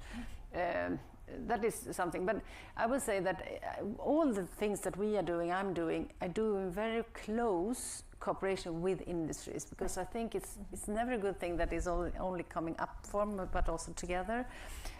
So that is why we try to have a lot of dialogues. If I may talk about circularity again, it's not only the critical raw materials that needs to be circular or can gain of that. It's also about textile, for example. So I think here we have a lot of work to do on the design of products so they can stay in the circle for a longer time. And this is something that I really need to work with the industries, because course, because I am not an expert in that. That would be very strange. So, I mean, this is the type of working together with big and small companies, also when it comes to the chemical or plastic industry. So that is a little bit how I see it. But of course, so we need rules, but it has to be balanced in one way. So maybe that is a trade-off, I don't really know. But to find that balance is my goal. The Global Plastics Treaty was once again stalled in August. Are you comfortable? Are you optimistic actually that something meaningful will be done on that? It has to be, again, back to why we do this. I mean, we see the plastic pollution is growing, and there is, you probably all see the pictures on the plastic pollution in the oceans and how it looks on our beaches everywhere in the world, and it's terrible. So that is one reason. Yes, but I was in Geneva, negotiated, and after these night discussions or no food, no sleep, you are tired and you are like this. I was very disappointed. With that said, I'm still optimistic because that's how I am, and otherwise I would not do this, I think. Because why is I'm optimistic? Because I saw people or countries and regions come together to actually talk. And of course, we are far away from each other in some, but we are agreeing that we need to end pollution. But we are also from the European Union very firm that we also want to see a global treaty because we need global solutions on this, because it's not one country that can solve this or other things neither. But I think I'm still positive, but I think that it's urgent and we need to seize the momentum now. So I'm having a lot of discussions on this with not only what we call the high ambition countries, which is more than 100 countries that signed, but also with others, because as I said, I also believe that this is an opportunity to move to, because I think that circularity creates new jobs in all the world. So yes, I am still optimistic, but I'm not naive. Multilateralism at the moment is really difficult. Multilateralism has been up and down during forever, and it's a little bit hard at the moment, as we can see, but still the feeling I had like for a couple of days after Geneva broke down, if I may say so, it was positive, because I also saw some steps forward from also countries that doesn't really align with the European Union's view on how a perfect treaty would look like. Commissioner, I mean, your job is harder now, without a doubt, because of what's going on in the world. We all heard the President Trump speech at the UN. I know, your jobs are a lot harder. When you think it's hard, like, what do you think about? What keeps you going? What is my grandchild? Her name is Sophie, and that's, I mean, it's true, because yes, it's hard, and sometimes I know that it's hard time. I mean, again, we have war in Europe, so it's not easy to be a politician, well, be anyone, but at the same time, I think it's very important what I do, and I'm very proud that I have the possibility to do this, but that's what I think about. Is it an opportunity for Europe? Absolutely. Because investment comes, I mean, could you see investments leaving the US, coming to Europe because of beliefs? I think that it is an opportunity for Europe, because in this time when we have challenges, there are continents and states that close. I think from a European perspective, we think the opposite. We open because we think that is the way forward. And again, when the industry that I meet, mostly in Europe, of course, they see that this green transition or clean transition is the way forward. And back to what I said, they are not doing this just because of the better cause. They are doing because it's the opportunity, the business case in it. So I would absolutely say that this is an opportunity for Europe. And that we also see that there's a lot of continents or states that also approaches Europe at the moment. We started talking about defense right at the start, so I'd like to end on that. Is there an opportunity for actually some of the defense spending to be used in the environment? I know, for example, Poland and the peatlands, like, it's also a way of defense towards Russia and other countries. No, absolutely. I mean, water is one good example that is a preparedness question. I mean, we can learn a lot from Ukraine also. I mean, water we all need. We need it for the production of energy and so forth. But it's also, as you say, Finland, I'm from Sweden, but their countries, neighbor Finland, they have the longest border to Russia. They also working, and it will cost huge money to build a wall. That's not possible. So I mean, using peatlands is one example. Poland is doing the same, and that is something that also will gain, because it's a nature-based solution, right, to protect us from floods and droughts. So it's a win-win. So that is a good example how you can invest in restoring nature and also have the borders protection. So it's really, that is one part of the preparedness, but the other part of having preparedness is for floods, but also having clean water. So it's very much linked to a lot of things, that investing in nature is something that we all gain from in different perspectives. So yes. Commissioner, thank you so much for your time today. Thank you. Thank you for having me.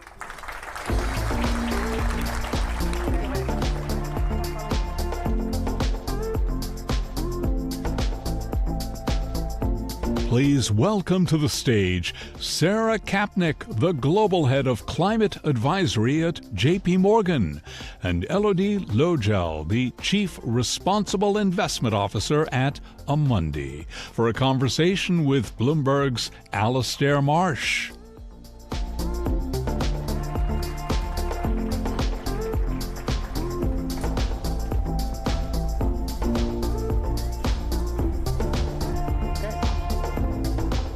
Hi everyone, welcome to this panel. We're going to talk about finance. I'm keen, before we get into specifics, just to get a sort of sense check or a pulse check, if that's the right question, on the Thursday of Climate Week, of how you're assessing the conversations you've been in as they relate to finance. I've met some finance people here who are super depressed, who are saying things like, don't poke the bear, keep your head down, those kind of phrases I've heard. But there are others who are trying to be more pragmatic. Okay, there's a lot of noise, but there's still opportunities, there's still things to do. The issues remain the same. I'm interested, Elodie, maybe I'll ask you first, like, what's your take on the sentiment amongst investors, financiers here? Hello everyone. So happy to start with this type of question. It's a bit like, is the glass half full or half empty? Yes. To me, at this very moment, it's both, actually. This is the point. It's half empty because obviously, I mean, global warming is there. We are at a 1.3 degree. Highest probability leads us to a 3.6 degree by the end of the century.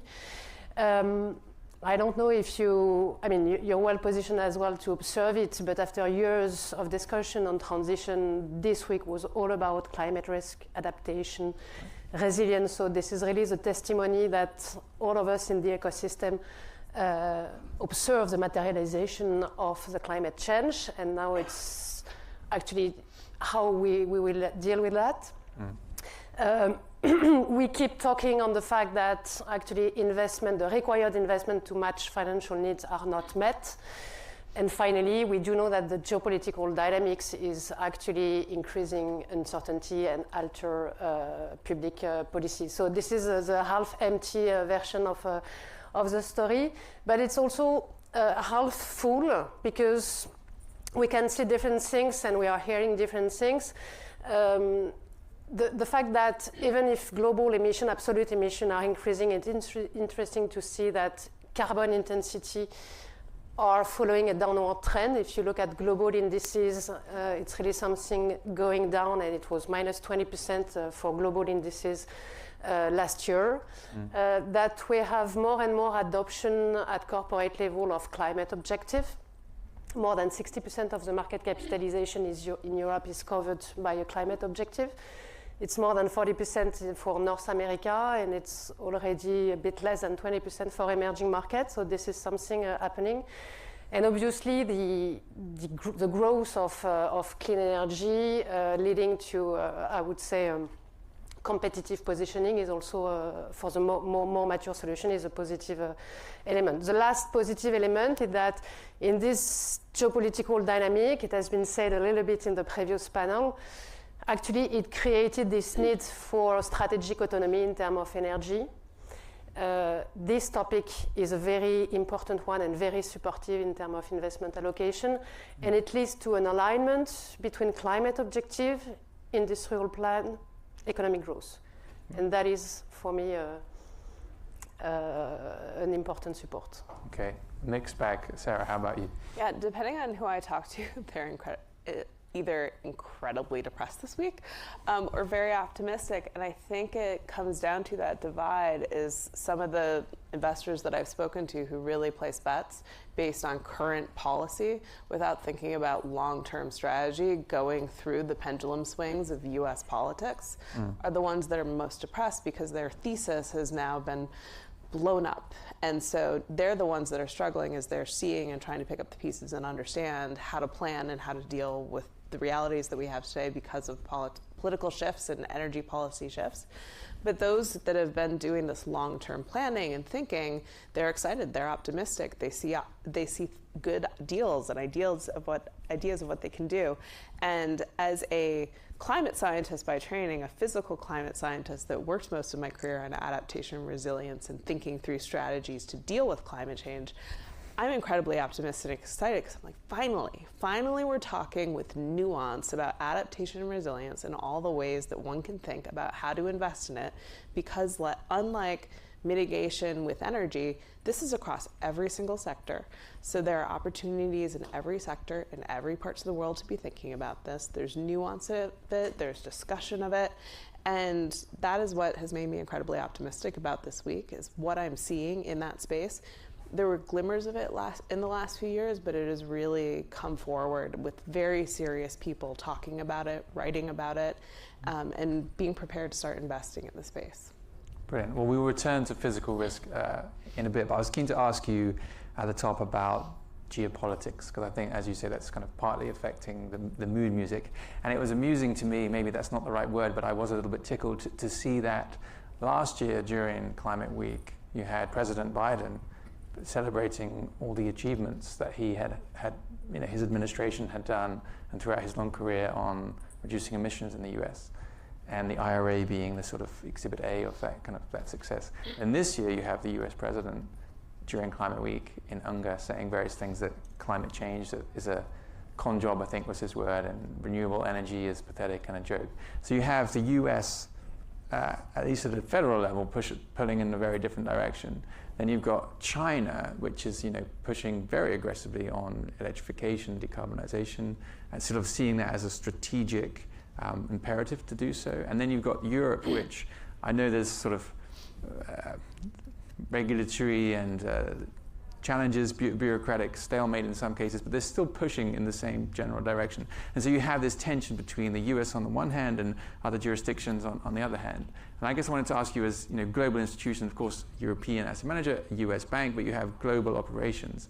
How do you manage that inherent tension between what clients and regulators want in different jurisdictions?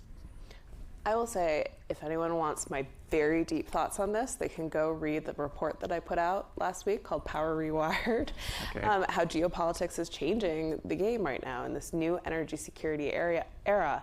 I worked with our global head of our Center for Geopolitics to write it, where I see this behavior is firmly rooted in national security. It was starting to bubble up over the last few years after the Russian invasion of Ukraine, after some of the activities we've seen in China in terms of cornering the critical mineral market. But it is now really coming to the forefront, where investors and energy experts in the US are now becoming aware of the importance of national security and driving industrial policy and in driving trade policy now, and how energy is reshaping because of this increase in demand that we're seeing because of AI. And in the US, this seems to be a surprise. I was in Asia last week and I was having discussions with investors and conglomerates and CEOs about this topic in Singapore. And they're like, yeah, duh. This is what we're planning for. We're planning for energy self-sufficiency. We're planning for differences in trade with critical minerals. And then we're also planning for innovation and for science to be the future of the economy. So I think it's now we can talk about it more clearly, and we see it more clearly, and we see data and the information that we can see how geopolitics is shaping these things. And I think everyone needs to be more aware of this, because that is going to really drive investment in this space, and it's going to drive decarbonization, but really what it is self-sufficiency and countries getting off of geopolitics of the US and the Middle East and driving their own energy future by being able to produce it themselves. Okay. Well, one way in which I think that the geopolitics conversation becomes most relevant for financial institutions, whether banks or asset managers, is through the lens of client relationships. It's been obviously very interesting to see, one example in the US would be the red states and what they did on some of the restricting access to certain banks or investors to kind of manage their pension money or underwrite their debt. And then you've seen kind of the opposite of that in Europe in recent times, where you've seen a large UK asset manager pull money from State Street. Some of that went to Amundi and elsewhere, and that was based on their view of the sustainability credentials of that asset manager. And then you also have seen recently a similar situation in the Netherlands, where money went from BlackRock to some other asset managers based on, again, those asset managers' view of the sustainability and climate sort of commitments and policies of those asset managers. And so I wonder if the geopolitics of people, investors' views of their counterparties' credibility based on the jurisdictions in which they're based is affecting kind of the ability of finance firms to retain clients and attract new ones. Like, do you feel that tension? Do you see that as a risk? For me, I mean, from where I'm standing, so the European area, what is very true is that European institutional investors are keeping the stance. So that is very true, and they are even more vocal than in the past on that topic, and indeed claiming publicly that now they are looking for alignment with their asset managers. Right. And that is indeed reshuffling actually the market. Not completely, it's we've seen some example recently, but as part of any tender offer, there is this more and more this alignment dimension that is part, all else being equal, that is taking into account. So that's it. This is one thing, and here actually what is indeed the consequence of that is that asset managers have to be clear on their positioning for transparency. So institutional investors can pick the one that are the most aligned with their own positioning. So it's really pushed to transparency. However, I would say that, and from that perspective, it's quite a good thing that we can clarify actually the positioning. Having said that, I think it's important that we are also all in a position to serve each and every client wherever they are, according to their specific needs, and that there are no dogmatic approach in the way we proceed. And here we have to deal with, therefore, indeed a polarized world. And to navigate that, I think the most important dimension, even if it seems a bit obvious, is that navigating such type of environment means substance first. And when it comes, and climate is all about substance. Institutional investors, whatever their, I would say, objective or positioning, today are more and more concerned about this climate physical risk. Right. How it will impact their investment, financially speaking, how it will impact the stability of the economic system for long-term perspective. This is one thing. So they are more and more assessing transition plan. Corporates are adopting those transition plan, meaning that it will impact trajectory of the corporate company. So it is about assessing the cost of this transition, the viability, but the cost of this transition plan, the cost of not having it, or the cost of partially implementing it. So it's all these considerations that are really economically driven. And finally, indeed, actually all the opportunities that are arising actually from this clean energy dynamic and this notion of strategic autonomy that actually is looking for in each and every region, and that is creating opportunities with associated risks. So everything, as an asset manager, our role is actually to answer all that questions that are really material questions and substance-oriented questions. Having said that, I would say that navigating such polarized world is also probably actually extra work in terms of interoperability. We have to deal with very fragmented regulatory frameworks, in particular when it comes to disclosure. Yeah. So we have to adapt and make sure actually we can reach highest or more demanding standards and all local dynamics. So this is one thing. And the third element is probably actually to integrate geopolitical risk on the risk map for each and every project.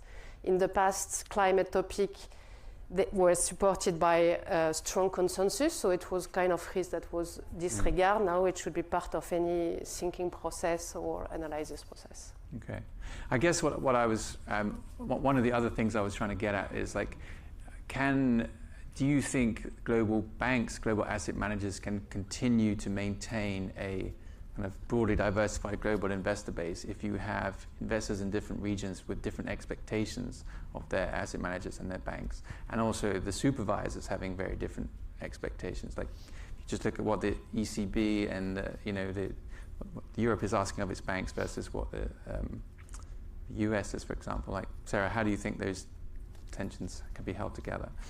So in my role, I sit in the commercial investment bank and I talk to our clients, startups all the way to established companies, and I do that around the world. And our North Star is and always is our clients and what are our client needs and meeting our client needs and what they are. I will add that the complexity of adaptation and resilience, as you were saying, requires depth of work and expertise now that is very unique to the country and to the client of what they need. And like, that's part of why I have a job, is to go have those conversations, of these deep conversations, to say, how do we meet this complexity of what you need in this moment? And I think that is why companies and banks have done well and expanded, is because meeting whatever those needs are and those complexities, and be able to work for all of the clients and figuring out how to do that. And I think there's now also more of a realization, and it's changed in the way Climate Week has been run this year, and the types of meetings that I've been going to, is that people are realizing this is incredibly complex and difficult, and a difficult time. And views are shifting on so many things. Like, as an example, I will say that from my background doing science, but doing science in the civil agency that supported defense and supported intelligence, I'm now being asked to go to meetings on national security and defense and explain how science can be dual use and climate tech can be dual use. But I'm speaking to groups that otherwise historically would have said, I don't spend money or I don't focus on defense because I've removed that. But now, because of geopolitical realities, they're bringing that into the fold. So I think we're in this time where these views are changing really rapidly, and people need help seeing through them and strategizing through this complexity. And that is what we are going to have to be doing and spending our time on. Okay. Now we've talked about the kind of the global picture. But let's talk a little bit about the US. Obviously, I'm based in London, so I have a view in, but maybe it's not an accurate one, and you can correct me. But one thing that I've heard frequently is the idea that we are now in an era of green hushing. This is a label that gets mentioned, bandied about a lot. The idea being that, finance firms and corporations continue to do the work around climate and decarbonization. They're just not talking about it. And I wonder if this is actually true, or if it's a bit of a trope. Like, for example, when Trump was elected, everyone was saying he won't touch the IRA, all the jobs in the red states. And I guess we've seen how that's turned out. And I just wonder if this is another one of those things that people say but maybe isn't true. Now, I look at the Net Zero Banking Alliance, which is something I've written about, where you've seen the big US banks leave that. And for the most part, except for Wells Fargo, all have kept the targets that they had. Some have even added more, like sectoral decarbonization targets. So you could say, okay, there is suggestion that they continue doing the work, they're just not talking about it. But I wonder if, there is, maybe in some cases there's green hushing. I also wonder if there's a pretext for slowing down, or what you might call green stopping or green halting. We could workshop a better word, better phrase. Please someone share some ideas if you have one. But I wonder, like, how do you, I guess Sarah, I'll ask you that first because you're based in the US, but how do you kind of gauge that, the conversations you have with clients and investors? Yeah, for the last few years, I saw a lot of enthusiasm to do leadership by press release before action actually happened. Yeah. And as a scientist and as a technologist, that made me incredibly uneasy about the difficulty of achieving the things that people wanted to achieve, whatever they were within the space. And I think we've been forced to have a reset of that, where companies are now doing the deep strategy to try and figure out, I'm in point A, I'm in point B, can I get there in 2 years, 3 years, 5 years, 10 years? Which part of my plans is this? And then where does that fit when I make my milestones or my goals of when I'm going to talk about it?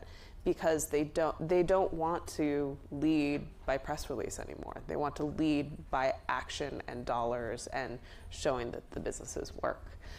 And on that, I kind of said this before, I am a climate scientist at a bank doing advisory work. I'm the only one across the banks doing what I do.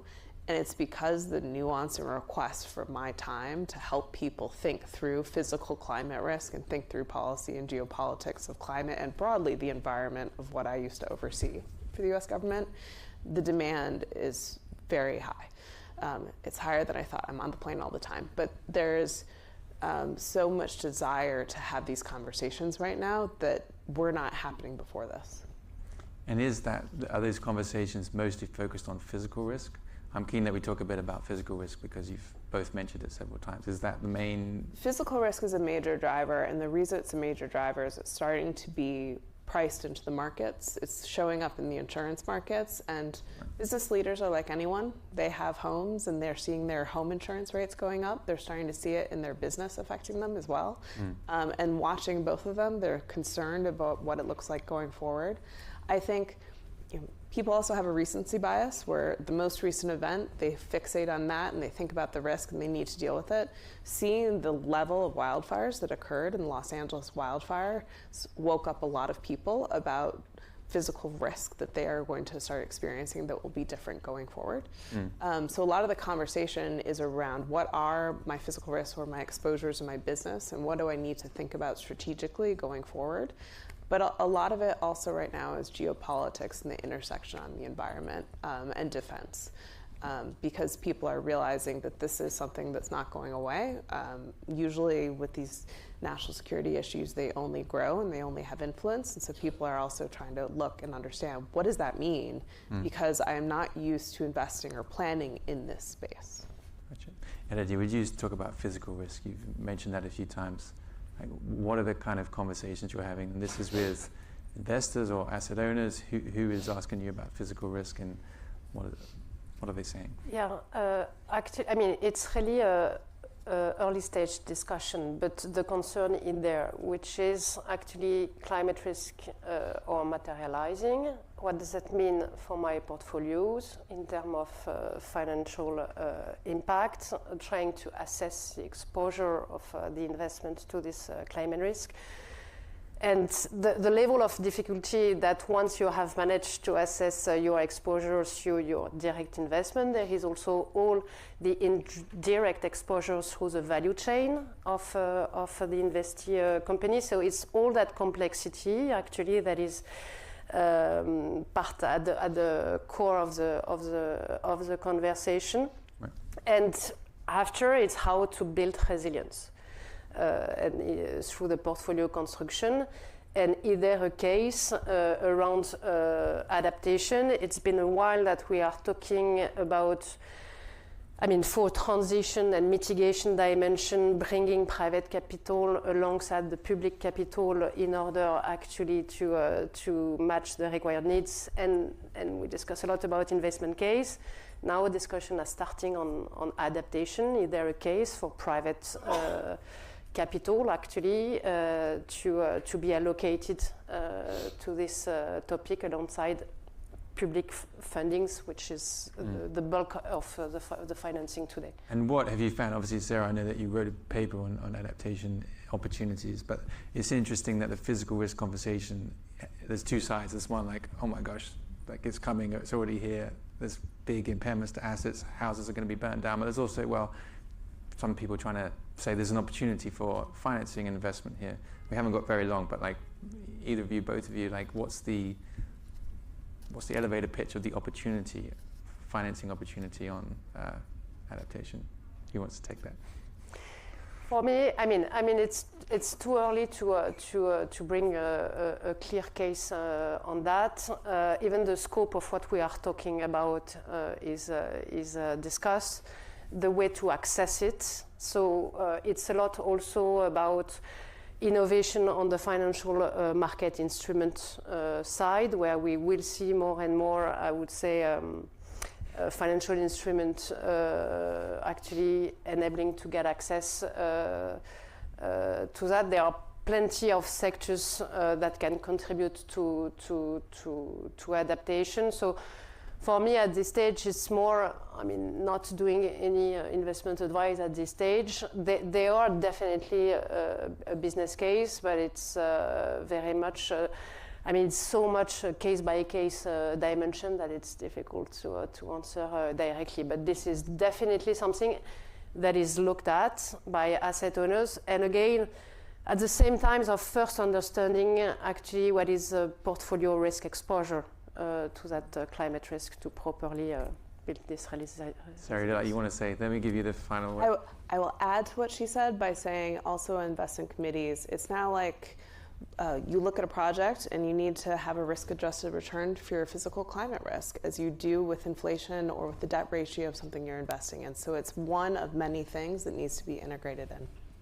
Right, thank you both so much. I had more questions, but we've run out of time. Sarah and Elodie, thank you so much. Thank you. Thank you very much.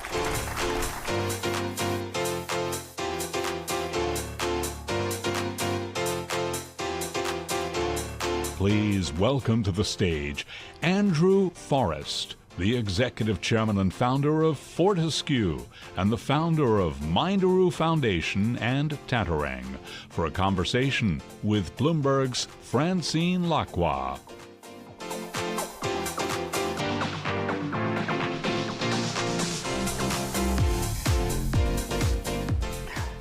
Andrew Forrest, thank you for joining us. I love speaking to you because this man never holds back. He always, says it as it is, how you think it. Your reaction to actually Donald Trump, first of all, at the UN, saying that climate change is a con, was pretty fiery. Well, look, it was a complete dismissal of the lived experience of people I know all around the tropical belt. I mean, I invite the President to come to where I own several million acres of land in Australia. Come and see what it's doing there. I mean, come and dive. I'm a marine ecologist. Come and dive on the largest reef systems in the world. This is predicted science. I want to remind the President that when science predicts something and it happens, it's probably true. So, predicted event, coral reefs would get shattered as one of the first hideous tipping points, then the Amazon and then others. But I just invite him to come with me. Come for a dive on the Great Barrier Reef, biggest reef system on Earth, the longest fringing reef, 5,000 kilometres away, the Ningaloo Reef. Step out like I have into the middle of the ocean, dive of the Indian Ocean, dive on those islands, which they're devastated. They're covered in moss. They were the most vibrant ecosystems on Earth, and as science predicted, marine heat waves caused by global warming, fossil fuel emissions will wipe them out. Then come with me perhaps where, he's an American, proud American, I'm a proud Australian. Our servicemen died keeping the world just together. 80 odd years ago, my uncle was shot down defending American troops, was shot down over Bougainville Island, and I'm searching for his remains. I've been searching for his remains for many, many years. The villagers helped me in that search. They consider themselves fundamental to the Allied victory in Papua New Guinea in the Pacific Basin because they helped us. They're still helping us, but they're moving their homes, they're moving their schools, they're moving their tiny little maternity hospitals back each year. And you watch the tides come up, and they're having to rebuild each year. I just want to invite the President, if you're going to dismiss absolute bulletproof science because it suits a political or agenda that you believe in, one horse in a race, right? You've got all sorts of energy horses available to the world right now and the North American people. But you're backing the oldest, tiredest old horse, which is oil and gas. And you're saying to your American people, we're going to put your lives and you're going to bet on oil and gas. And I'm just saying, whoa, don't do that, Mr. President. Global warming is as true, scientifically backed, as you believe it's false. No matter how much time you say a mistruth, it's still a mistruth. And if it's offensive, I'm really sorry. I'll give you the address and number of my lawyers. I'll accept a writ, sue me. But I just want to lay out, global warming is happening. We're living it. We are your strongest Pacific ally. We are living it. All those votes you want in the Pacific Islands, they're living it. But Andrew, what does it mean for actually investment? So when the president says something like that, does private money and private capital double down on where it needs to be for the green transition, or does it back away? No, I get asked, well, hang on, I mean, it's not just President Trump, it's all the banks, it's the institutions, they've all gone quiet on their green targets or they've walked back on them. You know, it's not just him. I'm saying, I'm sorry, it is. They haven't walked back on their own. They've been walked back because there's a gun at their head. So these institutions who rely on the support from the US government are walking back because the president said global warming is baloney.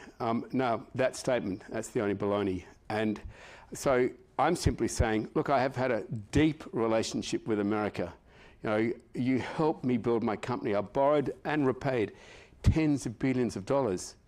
I have a deep relationship with China. These are all good people. We don't have to demarcate between the two. It's not all about economic appendages, which one's bigger. It's about the biggest threat, which I'm asking every businessman, every businesswoman, every political leader in the world, have the courage, have the caliber of your character to face into what is going to hit us all and is hitting the people of the Pacific and Australia right now, and that's global warming. It's going to hit North America and hard. You have a lot of people. Are you decarbonizing? Are you accelerating decarbonization of your company? Yeah, I think you shouldn't really believe everything someone says, but you should trust absolutely what they do. So we are in full-throated decarbonisation, not because we're woke, not because we're greenies, but because we're hard-edged business people. We fundamentally know that going green is going to save us much more money than sticking with fossil fuel. The technology race is done. Green energy is leaving fossil fuel behind. Now, yes, there's pressure to not go green, but I'm saying there's a greater pressure, and that's economics. And yes, we were a little lonely, but I'd like to announce with you that we're not lonely anymore.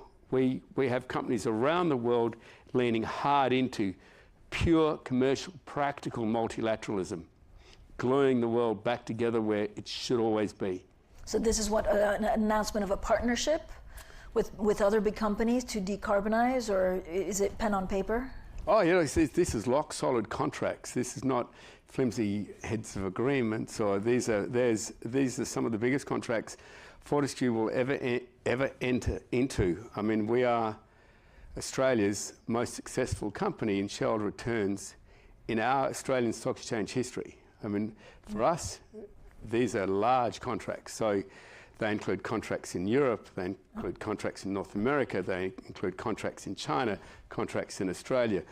Technology and research from all over the world, manufacturing from the brilliance of North Americans and Chinese technology and manufacturing. We don't care, we just care about the result and going green profitably, proving that as emissions go down, Francine, profits go up. It's a simple message for every businessman and politician out there. Andrew, so these are new, I mean, no one's heard about this yet. This is like a new announcement. Can you give us like a size and scope, an idea of what exactly this looks like concretely? Like how much money is behind this? Okay, well, just to say that are for our future and for the scale of agreements we've entered into. I mean, we've built out the world's most efficient iron ore, logistics, rail, shipping, everything else system. We are the lowest cost in the world, and that's taken tens of billions of dollars. These contracts mark putting that in the shade. They will be much larger, and that's because they involve incredibly competitive supply, technology, solar, wind, storage, everything you need to glue that together, AI, all of that powered into creating energy systems, Francine, on a baseload basis for green energy, 24/7, every day of the year, every second of the day, but green. I'm sorry, it's green. Bad luck. It's also the cheapest. Cheapest than anything? I mean, no, cheapest than anything. Cheaper than anything. This is, I mean, if you're going to combine low cost of capital, Fortescue has an excellent global banking reputation. Low cost of capital, really your operating cost now is capital, the cost of capital, because making energy from wind and solar, Francine, is as good as free, which the world has ever had in history. I mean, cheaper than dragging logs onto a bushfire to get warmth when we were cavemen, cheaper than oil and gas, which is still men dragging logs on a fire. It just happened a few years ago. That's all oil and gas is. This is now technology-driven, low-cost, lowest cost on Earth, renewable energy. Now, trouble in paradise, it's not firmed. It is going to be now. We have battery energy storage systems and fuels which will keep those systems going, like my company has to. I mean, it doesn't shut down on Christmas Day or Easter. Every second of every day it's rolling. 200 million tonnes a year. Our trucks go around the world, once or twice a day without a driver. We're the most automated company in the world. This is a high-tech company which shifts 1 billion tonnes a year, 200 million tonnes around the world. Massive emitter going green. So, Andrew, is that scalable for other industries and other companies? Yes, totally. I mean, the mining industry has the same shareholders as I do, right? Rio Tinto, BHP, we all answer to the same big shareholders. And they're just going to see, hey, I don't care if you say you can't go green. Fortescue has. It's saving us $1 billion. We're seeing that in our dividends. If you can't, you're right. Get off the stage. I'll get someone in who will. Shareholders rule. I mean, do shareholders care about green still as much as they did 2-3 years ago, or do they now just care about profits? Look, I think in many cases where there's a lacking in character, you have the thin veneer of the facade able to be ripped off because of the utterances of your president. If it's good enough for the American president, it's good enough for our institution. What they can't say has changed, because it hasn't, is economics. Back the horse with self-interest. At least that horse will be trying. And this horse has the biggest lead. This horse is the fastest. This horse is the lowest cost of energy the world has ever seen. Talk to me about your Green Pioneer vessel. It's in New York at the moment, is it? Yeah, look, to all my happy Americans, we're a hard-edged business-like company. So we're pursuing a fuel that we don't have to buy off a petrostate or off a dictator. We're pursuing a fuel that can be made anywhere, and that is hydrogen. Now, the beauty of the fuel we're using, which is ammonia, if anyone's ever smelt ammonia in their cleaning products, then you'll probably know that ammonia's been around since Jesus was a boy, and it is a very common product and shipped all over the world. However, what we discovered is that there's more hydrogen. Hydrogen is that miracle molecule. There's more hydrogen molecules in a cubic meter of ammonia than there is in a cubic meter of hydrogen. And you think, well, that's not possible. Well, actually it is, because the nitrogen molecules are huge, and the hydrogen molecules are tiny, so the specific gravity compresses the hydrogen molecules. So it's, for us, it's a perfect future fuel. It comes from sun, wind, water. And that's not that hard. It's not going to run out. The water balance of the world will never change. Sun's going to shine, wind's going to blow. We can count on that. Can't count on politics. Regulation has been a little bit maybe slow to adopt that because ammonia is also dangerous. I mean, but it's changed. Are you ammonia's dangerous? Have you had less pushback in the recent years? Yeah, look, the reason why you got ammonia in your cleaning products is that it's not that dangerous right now. In its purest form, yeah, but you can smell it. You build for it. For the last 70, 80 years, we've been shipping it around the world. We're just, instead of shipping it in containers, we're running it through the engine. It works. But when are you expecting more vessels like yours? We have 8 of some of the largest ships in the world. They're 330 metres long. And we're now working out where to make the ammonia to refuel those ships. It will probably be in Western Australia. We're running all the numbers. The reason why that ship's here, Francine, is because your country is using economic and other coercions to stop the International Maritime Organization. It's not going to work, by the way. This vote's going to go through. You're just going to be in the loser bunch, not the winners bunch. But they're saying if you vote for the IMO, which is bringing in encouragement for the shipping industry to go green, the encouragement starts in 2027. It really winds up by 2035. We've all got time to change to a cheaper, better and greener fuel. And so that was met with, under this administration, threats of visa cancellations. Probably mine, baby. Might not see you for a while, guys. That was met with tariff threats and any other threats. And why? I mean, this hogwash about, oh, this is a vote for China, not for the American people. Well, last time I checked, the biggest importer and exporter in the world is China by tons. I mean, Walmart, you'll see China everywhere. That came on ships. So, you know, the biggest exporter and importer across the oceans is China. They're going to pay the bulk of this. And I don't see why people are worried. I ship 200 million tons. I'm so happy to pay it, you know, because it's persuading us to leave the old horse and cart behind, which everyone said was impossible, and go to the motor car, which everyone said, oh, no, I mean, that'll never happen, but it's even happened in North America.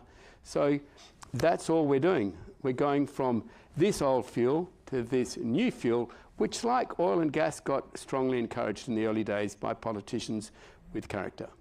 Andrew, what's your relationship like actually with China on net zero, but also green hydrogen? Look, across the world, I make friends. So in Europe, in North America, and in China, I treat everyone exactly the same. And this is, so I have very good relationships in China, like I have excellent relationships here. When you look at what their research and development says in terms of decarbonization, is China more advanced than some of our Western countries? Yeah, I'd say they're in full gallop. I mean, let's just look at the raw economics, Francine. I'm sure China understands that as the world's biggest population, global warming is going to hit them the hardest. I absolutely know they get that. But there's another thing they also get. They import all their oil and gas, practically all of it. So every time one of those cars goes green, one of those factories goes green, every time they produce another solar panel and use it at home, their country becomes more competitive. Their standard of living increases because their power costs fall. They stop losing foreign exchange. They've already got massive foreign exchange, but they don't want to lose anything they don't have to. So they're going fully renewable because they can do that in China. They've got, you know, Chevrons and ExxonMobils and Saudi Aramcos shining on their country, blowing across their land. So they're capturing that. It's economic. And that's the message I would like to get over to the US administration. Don't stand on the hose. This is raw economics. And there's many things about your president I think is great. I mean, if he's coming out now really supporting Ukraine, you know, this is so much the right thing to do for every American. For your 80 years of Cold War history, this is where, you know, a great leader will take us. Totally support Ukraine. The view on global warming is, I I believe will change. I mean, he's a practical guy. As soon as he sees the economics written all over the wall, he'll say, yeah, righto. Is it about shareholder value? Would that convince almost anyone? Yeah. Do you see that? I mean, you can put that on a balance sheet. Yeah, it's all about shareholder value. I mean, we are holding a track record as Australia's highest performing company by shareholder returns comfortably. And we're going into this. And some shareholders said, yeah, it's not really for us. And I said, well, it's completely fine. But other shareholders said, no, this is spectacular. We're going in with you. When you talk to your peers, other chief executives, I know you've had a number of meetings across town. They had to run from the UN to get here in time. What are they telling you about decarbonization? I have not met an American chief executive who hadn't said, we know it's going to happen. Okay, some want to do it now because of the administration, which you have here, which seems to be all about one old lame horse in this multi-horse race. And I'm just saying, open the race up, US administration. Oil and gas is fine. You can be in love with it. Who cares, right? But there's all these other horses now, and they're lean, fit, stronger. So all of them say, no, we get it, Andrew. We get the economics. I mean, you wouldn't be doing it. You're already lowering your costs if there wasn't great economics to it, if you weren't going to increase shareholder returns. Some do it behind their hand because they don't want to get penalised by an administration who's just a little slow to wake up to the fact that the world's future energy will be 24/7 baseload power green. Andrew Forrest, thank you so much for joining us today. Thank you, Francine.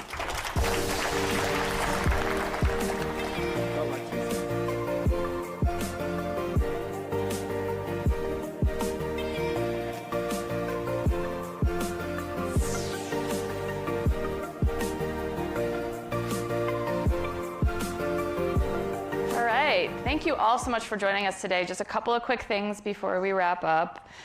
This is not the end of the year for all of us, as I'm sure it is not for you. We will be headed to COP in Sao Paulo, actually, this year. Our event will be on November 4th. So I brought Aaron Rakoff up here to just share with us what should we all be watching before COP comes in the next month. Well, we saw yesterday with China's NDC announcement, its new climate goal. That was a really big story that we covered this week, and we're still watching to see which other countries are going to put out goals. The pace of new climate goals has been really slow. The Europeans still haven't put out their climate plan yet. So I think between here and the start of COP, there's going to be a lot of watching to see what kind of ambition we're getting. A lot of our reporting yesterday on the Chinese goal was about how kind of underwhelming it is based on China's capacity to build out renewables. I think another big story that's been the dominant theme of the road to COP30 so far has been accessibility and affordability for a lot of the smaller and poorer countries that would normally participate in COP.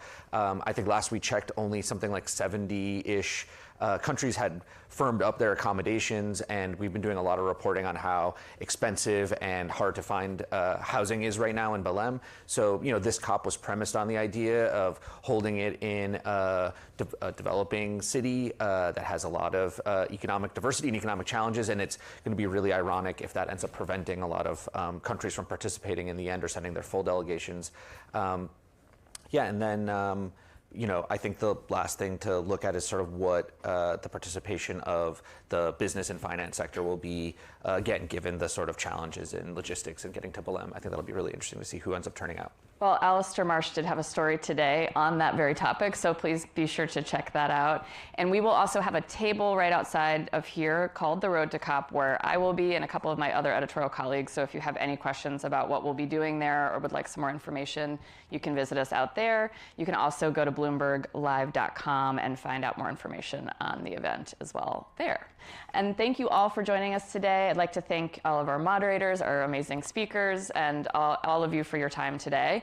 I'd also love to thank our supporting sponsor, Suzano, for making this event possible. You can find more information on them on our resources tab on the website. And you can also view any of these sessions live there as well. And then also, for any eligible attendees, you can also redeem a 3-month subscription to Bloomberg.com. You can just scan that QR code that's behind me. We will also have a post-event email where that will be as well, so you can register there. We also have lunch outside right now, so you can join us there. And as I said, also visit us at the Road to COP table. So thank you so much for joining us. We'll see you next time.